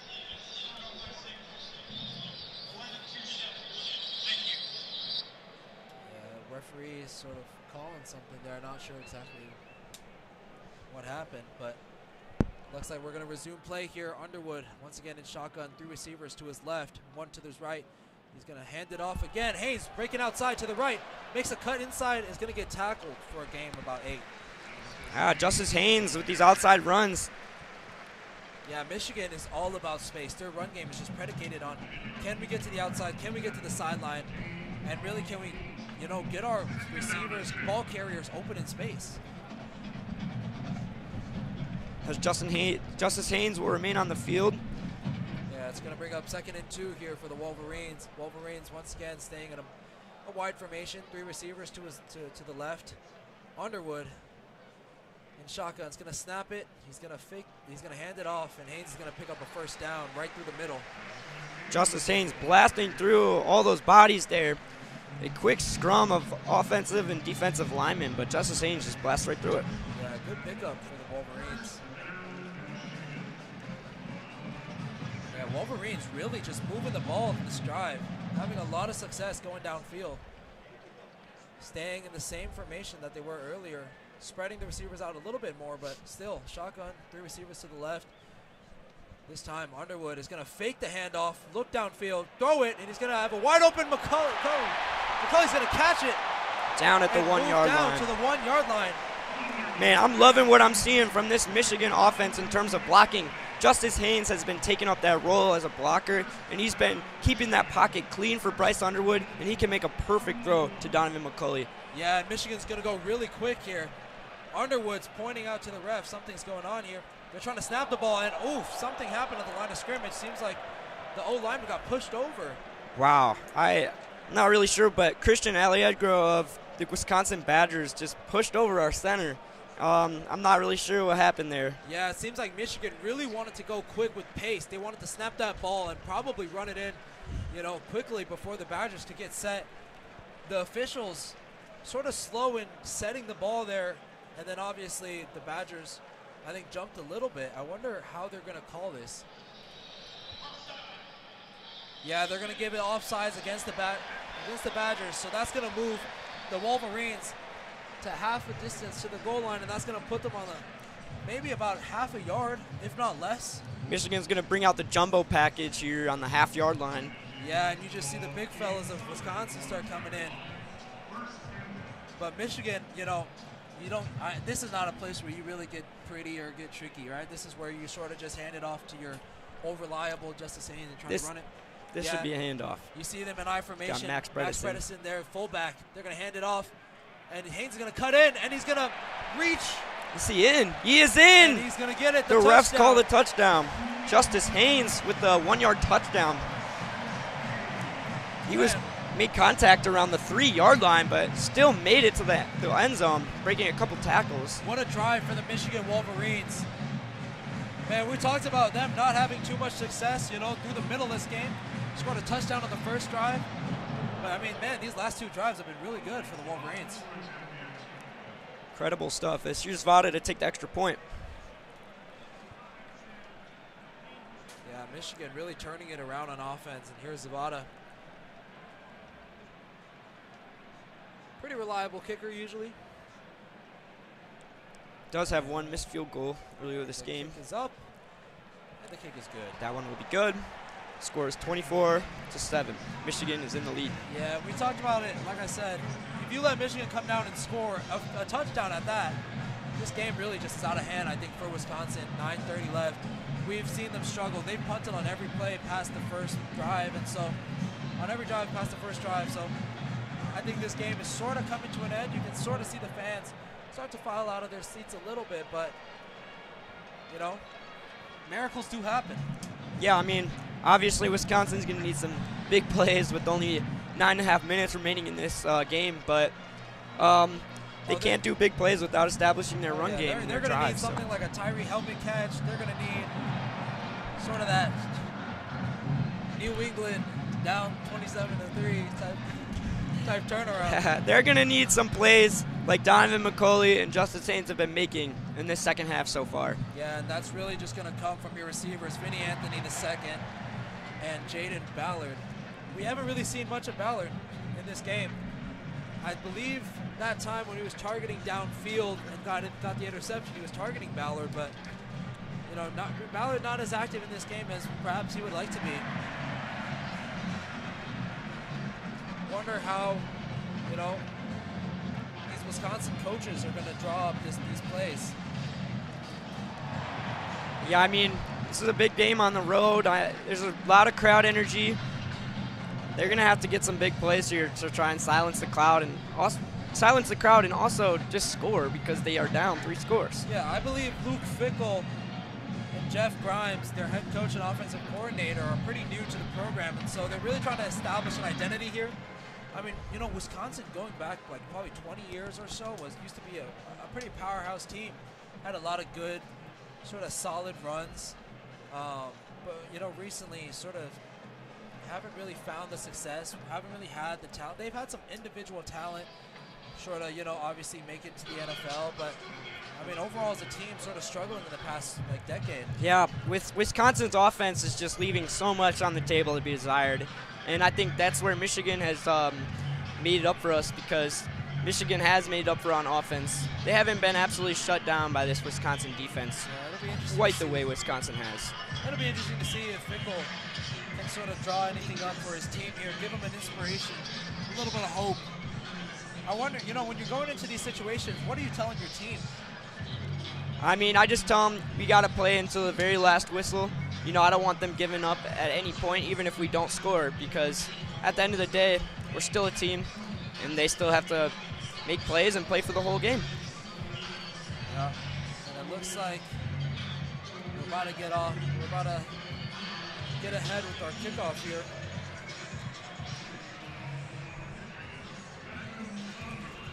And back deep for the Badgers is Anthony. Here's Vada for the kick. We'll see if Anthony's going to take this one out or if he's just going to let it roll. So Vada's kick is off, and it's going to soar past the end zone. Yeah, landing at the top of the H. Looks like the Badgers are going to take the ball at the 25-yard line. It'll be interesting to see what's going to be drawn up here. Yeah, they're going to need a quick drive here. They're going to have to go for the sideline and less runs because they can't let the clock run out as much this drive, which unfortunately they could have done that last drive, I believe. But down 17, so 2 touchdowns and a field goal. It's going to be, 9 minutes, 30 seconds left. It's going to be hard, really, unless you can get a quick score, any score, within a couple of minutes. They're going to fake the handoff. Simmons rolling to his right, rolling outside. He's going to throw downfield, and he's got a receiver, and that's caught. Yep, ball is brought in by Vinny Anthony Jr. Yeah, and Vinny Anthony caught that ball around the 43-yard line. A quick rollout there for Hunter Simmons to get away from him. That was about a 20-yard gain for the Badgers. See, those are the plays that you really need, the chunk plays if you're the Badgers. You got Anthony running a one-on-one route, cuts into the outside. Michigan Wolverines. They got 3 receivers. And Pistol snaps it, fakes a handoff. Quick throw down the middle, breaks free from a tackle, and pushes it down for another couple of yards. And I believe that was number 2. And that's more of what we'd have to see in order to score this drive. Some quick pass plays. Yeah, another big pickup of 11 yards. So it's 1st and 10 again. He broke free of a tackle there, picked up another couple of yards. That's 2 big plays if you're Wisconsin. This is what you really wanted to see. Man, Wisconsin finally showing their offensive colors after quite a rough every drive after their first one. They're going to start empty. They're going to shift to shotgun. Bunch formation. They're going to snap it. Simmons looking to throw. Throws it outside. And he's going to be pushed out of bounds. I believe that's Anthony again, pushed out of bounds for a pickup of 6. Second and 4. Vinny Anthony Jr. just proving himself as that common target. He has had 15 games with 20-plus yards and a catch, so absolute class from him. Yeah, in this game alone, he's got close to 100 yards receiving. Really just, working his routes. He's one of the better route runners in the Big Ten. And really having a lot of success against these cornerbacks of Michigan. All right, I want to see a play-action shot from Wisconsin here. Yeah, and here we go. It's going to be shotgun formation. Even with 2 safeties. They're going to motion a receiver over. They're going to fake the handoff. They're going to look downfield, pitch it to the motion receiver, and he's going to be pushed out of bounds for a gain of 6. Actually, no gain, sorry. Out of bounds important, though, for Wisconsin as it stops the clock. So it's going to stay a 4-yard first down for the Badgers. And it'll be interesting here to see, after those 2 big plays, how they're going to handle this situation. So here, Michigan defense tries to hype up their crowd. Yeah, Badgers immediately pushing 3 receivers out to the right. And shotgun, got a tight end, 2 tight ends there in the middle. They're going to snap it. They're going to look to the right with the 3 receivers, throw it, and no one is there. Wow. I believe that was a bit of a miscommunication on the side of, you had Anthony sort of cutting in towards the slant. Nearly intercepted there by Elijah Dotson. Yeah, and you had Ballard sort of going outside, going right just between us. Just a little bit of miscommunication, but honestly, I like what Wisconsin is doing here, keeping the offense out of the field. I mean, if you don't score a touchdown here, this game is out of hand. So it's do or die now. Big 4th and 4 here for them. Have to pick this up no matter what. This is where you pull that one play that you practice every time out of your bag. And here comes Simmons, shotgun formation, 2 receivers to the right, 1 receiver to the top of your screen, a tight end in there, snaps it, looking downfield, rushed, Some pressure, one hand caught by the tight end. Wow, what a catch by the tight end. Picks up a first down. I believe that was Lance Mason, number 86. Derek Moore giving pressure on the quarterback there, but he rolls back and still delivers a throw to the sideline, and they will get the first down. They will continue this drive. Yeah, in the face of pressure, just got an 85. That was not 86. That was 85. Grant Steck with a great one-hand catch to pick up a first down. Just the play they needed. Yeah, Wisconsin going 3 out in pistol. Snapped the ball, handed it off, and Dylan Jones makes a good cut upfield, and it's going to pick up about 6 yards. Yeah, Dylan Jones, way to find up the middle there. Now Wisconsin trying to take advantage of this pretty weak Michigan defense in terms of running. Now they're definitely trying to take away the pass with an extra DB in. Yeah, Wisconsin, moving with some pace here. We haven't seen this pace out of them in a while. Really trying to take advantage of the momentum they have here. Going to go wide again. They're going to motion. So they're going to be in shotgun. They got a fullback and a running back in the backfield. Motion receiver. And they're going to pick up a block. And Dylan Jones is going to get stuffed. Not sure if he picked up that first down. Wisconsin is calling for it. It's going to be a 3rd and 1. He's going to be called just short of the first down. Barely short. So Michigan's going to go jumbo here, bringing on 2 extra defensive linemen. Yeah, taking off a linebacker. Bringing out those big nose tackles. Jason Barham on the edge. With Wisconsin Dylan Jones in the going backfield. under center. They're going to go quick. They're going to fake the handoff. They're going to look to throw it, and they're going to get caught. They're going to pick up a first down, I believe. That was to the running back. Pass is complete and out of bounds, stopping the clock. Or they have not stopped the clock. Never mind, that was to the tight end. Must not have been out of bounds. That was to the tight end, Jackson Acker. Well, that's a really lean down to get that catch. That was a tough catch by him. But that picks up a first down, so the ball's on the 12-yard line. And it looks like we're going to get a timeout. It seems Michigan might be... Michigan will use a timeout. So Michigan's going to use a 30-second timeout. If you're Sharon Moore with the ball all the way downfield, you're really calling this timeout to sort of reorganize your defense a bit. Yeah, I'm telling them to blitz a little more. I haven't seen a whole lot of blitzes from Michigan this game, and for good reason. Their run game has been pretty good so far, but I think we really need to take away the pass because it's unexpected that they will pull that play out for the end zone. And man, Wisconsin's showing us a lot of stuff that they really didn't in the past couple of drives, Went for it on 4th down, a lot of, granted, some miraculous catches by their 2 one-handed catches. Had the tight end who had to lean down and really pick one off, almost touched the ground. And, but it's really coming, this drive is really coming together for the Badgers. If they can get a touchdown here, ball on the 12, they're going wide. And here comes Simmons. They're motioning, going into a T formation. Simmons is going to snap the ball, hand it off. Oh, he's going to fake the handoff, and he's just going to throw it to the ground. He almost got blown up by number 4. Yeah, he just had to spike it at the feet of Darian Dupree there. Yeah, TJ Guy just came running out of the edge, unblocked. And, man, just almost blew that play up. Good awareness by Simmons to just get rid of that ball. This is going to bring up 2nd and 10 from the 12-yard line. Yeah, Wisconsin is bleeding for a touchdown here. Wisconsin's going to go wide again. 2 receivers to the right. Going to motion another receiver over, so 3 to the right. Jones still in the backfield with Simmons. Simmons going to snap it, look to throw. He's looking, he's got time. He's going to throw it, he's got a tight end. And that's going to be caught close to the first down. I believe that was a pickup about 8. Yeah, way to throw the ball away and get to his receiver, even with great pressure coming from the defense there. And I believe that was caught. By number 86, that's Lance Mason. That was the tight end. And here we go. Here's 3rd and 3.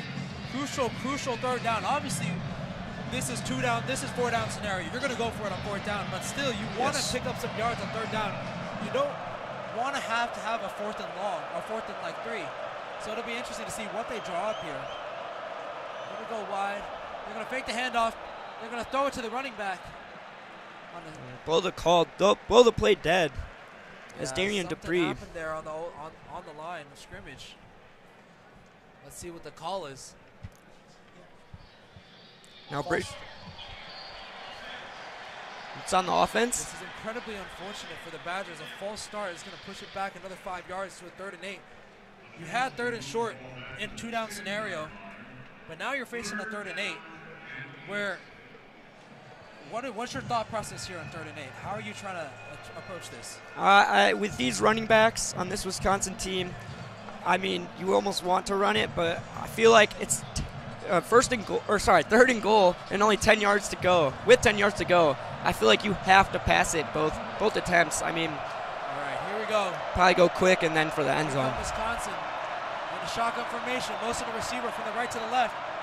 They're going to throw the ball. They're going to look for that motion receiver, and that's going to get blown up.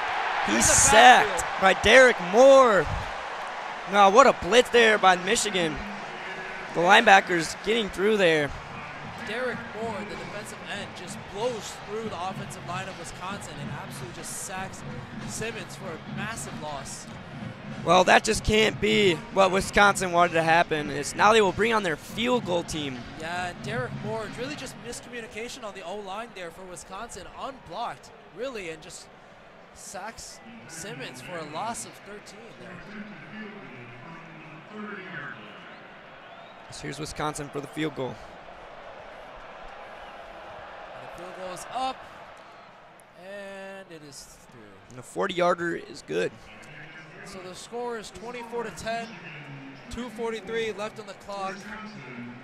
Man, I mean, you would love to, if you're a Wisconsin fan, hold out hope for your team, but you really just feel like this has got to be the end of it, right? You think the Wolverines are just going to run this clock down? Yeah, very well could be the last drive of the game here as we have Justice Haynes and Jordan Marshall run the ball. Can get us some crucial first downs and stay in bounds to keep the clock running in order. You just look at sort of the amount of the time of possession for both of these teams, right? Michigan, last couple of drives, 9 minutes 24, 13 minutes, 4 minutes, 6 minutes, 9 minutes. These are long drives if you're Michigan, right? So really with 2:43 left on the clock, you're not looking at a lot of time left if you're going to get the ball back from Michigan, if you're Wisconsin. And 2 touchdowns away, it's really hard to imagine anything happening at this point unless, you create a turnover on defense. Something could happen, Make a huge play on a running back. We'll see what happens. But Wisconsin, unfortunately, taking away a lot of the clock in their last drive. They're going to go. Oh, for onside kick, and that's juggled a little bit, but still recovered by Michigan. Yeah, Wisconsin really just attempting the onside kick. Looks like there was somebody who might have got hurt on the play there, able to get up and walk off the field. Yeah, pretty risky there as it bounced off a Michigan player hand, but ultimately fell into the hands of Channing Goodwin, a great receiver with the catch. Yeah, I wish they would bring back sort of the, how like the NFL these days has that you have to declare the onside kick rule. I don't know. How do you feel about that? I mean, I like the element of surprise in football. I mean, trick plays are probably everyone's favorite thing about football, so I think it was pretty interesting, but it's interesting to see how they are making difference in the NFL and college, but hopefully they do keep that onside rule for college, as college tends to be more unpredictable, and therefore I would they're going to keep Bryce Underwood out there. Bryce, with 3 receivers, they're going to motion. They're going to hand it off to Haynes. Haynes makes a cut inside, picks up about 4 yards. Yeah. And sorry, that was Jordan Marshall, the ball carrier, not Justice Haynes. Yeah, Jordan Marshall getting what he needs there. They just need more yards to carry here in order to get the first down and ultimately win the game. So there's only 2 minutes and 20 seconds on this clock. Yeah, and Jordan Marshall and sort of Justice Haynes, they've been splitting the carries a lot this year. I mean, in this game alone, Haynes has 22 carries, Marshall with 23. Splitting the carries. I believe that's Marshall who's going to stay out there.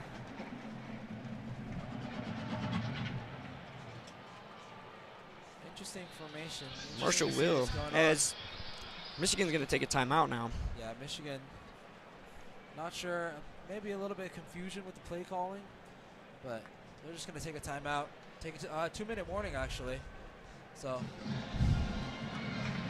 with the 2-minute warning, you know, stopping the clock, but even with 3 timeouts left, you're not going to have that much time left. And I think this game is really just coming to an end here. Ultimately, I think we're looking at the last drive of this game, depending on if Michigan can get the first down or not. And judging off, I mean, our run game this whole game, especially against the best statistical run defense in the country, I think they will stay on the ground and go for this first down. Yeah, and Michigan, I believe Michigan's spread was at 17 earlier today. So far, you know, they're 14 points up. If they kick a field goal, they might cover the spread. But, you know, you never know. Sometimes teams just like to kneel it out and just be safe. It'll be interesting to see how Sharon Moore takes this game here. Probably a lot of bettors out there hoping he kicks that field goal. I mean, Big Ten rivalry a little bit here. I mean, you could kick a field goal to cover the spread. It would be interesting to see. But we do have to play this team again, so. Yeah, it will be interesting. You know, how, like, these days, sort of everyone's like, the NFL's rigged. It's like score manipulation, but it'll be interesting to see how this goes. Has a long time out, still going. Yeah, I think this is just a 2-minute warning, but. Oh, wait. 2-minute timeout. It's about a minute remaining.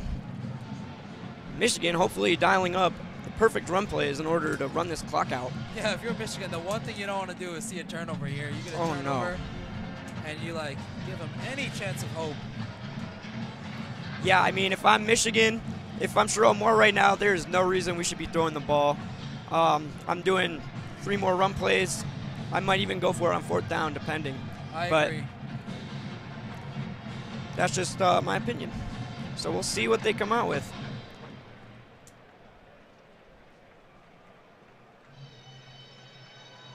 As here they go, playing jump around again, try and hype up the Michigan fans in front of Wisconsin, their own home game tradition. This is like the equivalent of them playing Mr. Brightside in Madison. Yeah. Really just digging at the Wisconsin fans here. Or, you know, maybe on the bright side, we're just giving them something to cheer for. Yeah, there you go. All right, here comes Underwood. Shotgun, hands it off. And that's Marshall. Marshall tries to break to the outside, gets tackled, gets swallowed up. Oh, he gets pushed. He pushes it forward for an extra gain of 2. Extra pushers there to get Jordan Marshall about a 2 or 3 yard gain. Yeah, that's going to bring up a 3rd and 4. He was originally hit behind the backfield, still about 3 or 4 yards after contact there. Yeah, and Wisconsin not calling any timeouts here. It seems, you know, they've sort of taken the game for what it is and accepted that, you know, just letting the clock run out a bit. Yeah, you know, I wouldn't even say I'm too disappointed in Wisconsin's team as a whole because their defense played absolutely amazing this game. I mean, their run defense was incredible. Like, they really proved themselves this game. It's just pass defense fell behind a little bit. Unfortunately, Michigan will be in the high lead at the end of this one. Yeah, and here comes Jordan Marshall up. He's going to fake. He's going to cut inside. He's going to pick up a big gain, pick up a 1st down. He will get the 1st down. And with only a minute to go, Michigan can just kneel the clock out, considering Wisconsin has not called any of their timeouts. Well, it seems they've stopped the clock. I wonder if Wisconsin had. They're keeping the clock running. Clock will continue to run. 1st and 10, ball on the 30. Looks like they're Jordan Marshall out comes the back, off. So Marshall's coming off. Haynes is back in. They're going in a wide formation. 3 receivers to the bottom, to the left, and 1 receiver to the right. Shotgun. Bryce Underwood's going to snap the ball. He's going to fake the handoff.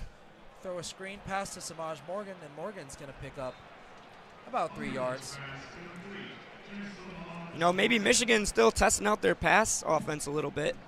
Yeah, I mean, if you're Michigan, you know, this is a chance for you to experiment a little bit.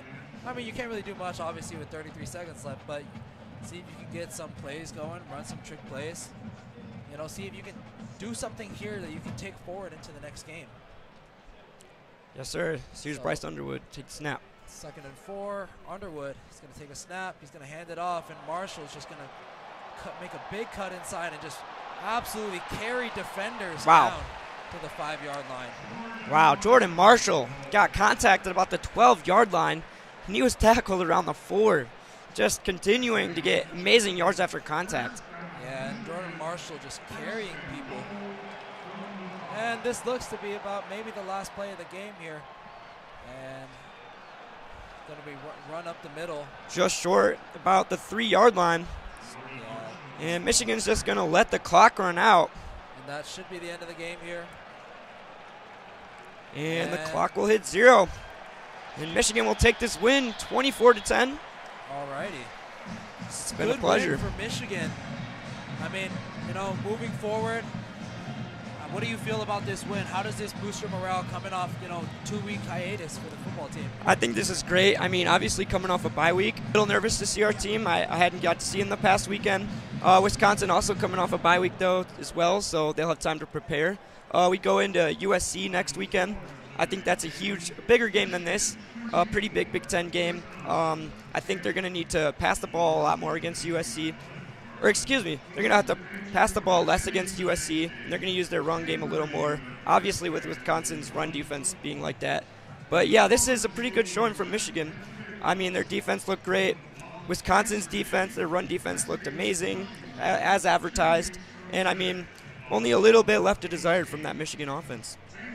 Yeah, I mean, honestly, the game sort of went how people expected, I think. You came in, obviously Wisconsin surprised Michigan a little bit early on with that touchdown. I think might have, really given them a wake-up call. But yeah, I mean, in between, sort of a lot of stagnation you saw in this game, but both teams sort of picked it up towards the end. I mean, Wisconsin showed a lot of good things. For a relatively new head coach running like this program, trying to establish an identity, this is something that you can sort of look forward to, I think, in the future if you're a Wisconsin fan. If you're a Michigan fan, really this was a game you're expected to win, but still it's always good to see a scoreboard beat a team by double digits. Yeah, I think with 2 brand new running backs and Jordan Marshall and Justice Haynes, I think this was a great test, obviously against this defense, because they had the run game even more, and it'll set us up well for USC. And how impressive was this game really just for, Bryce Underwood, Donovan McCulley, and then obviously Justice Haynes, sort of the three-headed monster at offense, it seems. I mean, come on, Bryce Underwood had no interceptions. He had a pretty good game. No touchdowns, but, I mean, he was controlling the game very well. I thought he had a good, what's it called? He had a good, oh my gosh. Take it away. All right. I mean, yeah, honestly, I think I saw coming into this game, or coming even into this season, we were really thinking about who's going to be the leading receiver, lead top target for Bryce. And, as a developing quarterback, you rely a lot on veterans to sort of give you the easy passes, give you the easy looks. And I think McCulley really was able to provide that today for him. Man, Donovan McCulley just had a breakout game today. Absolutely down there as a reliable target for Bryce Underwood. But Bryce Underwood, I mean, he was showing that pocket presence today. That's what I was looking for. He was just making defenders miss all the time. He was comfortable in the pocket. He looked very relaxed. That's what I love to see from a freshman quarterback especially when we're going to have to rely on him in bigger games like Michigan State or Ohio State in the future. Yeah, and I mean, just looking forward, a lot to look forward to. For Michigan, like we mentioned, USC, Washington, Michigan State's going to be a good game. It's a rivalry, and obviously we have Ohio State to close out the season. But thank you for tuning in today. It was a beautiful day, a beautiful game. This is Henry Wong. This is Milo Meade. And we thank you and hope you tune in next time. This is WCBN FM.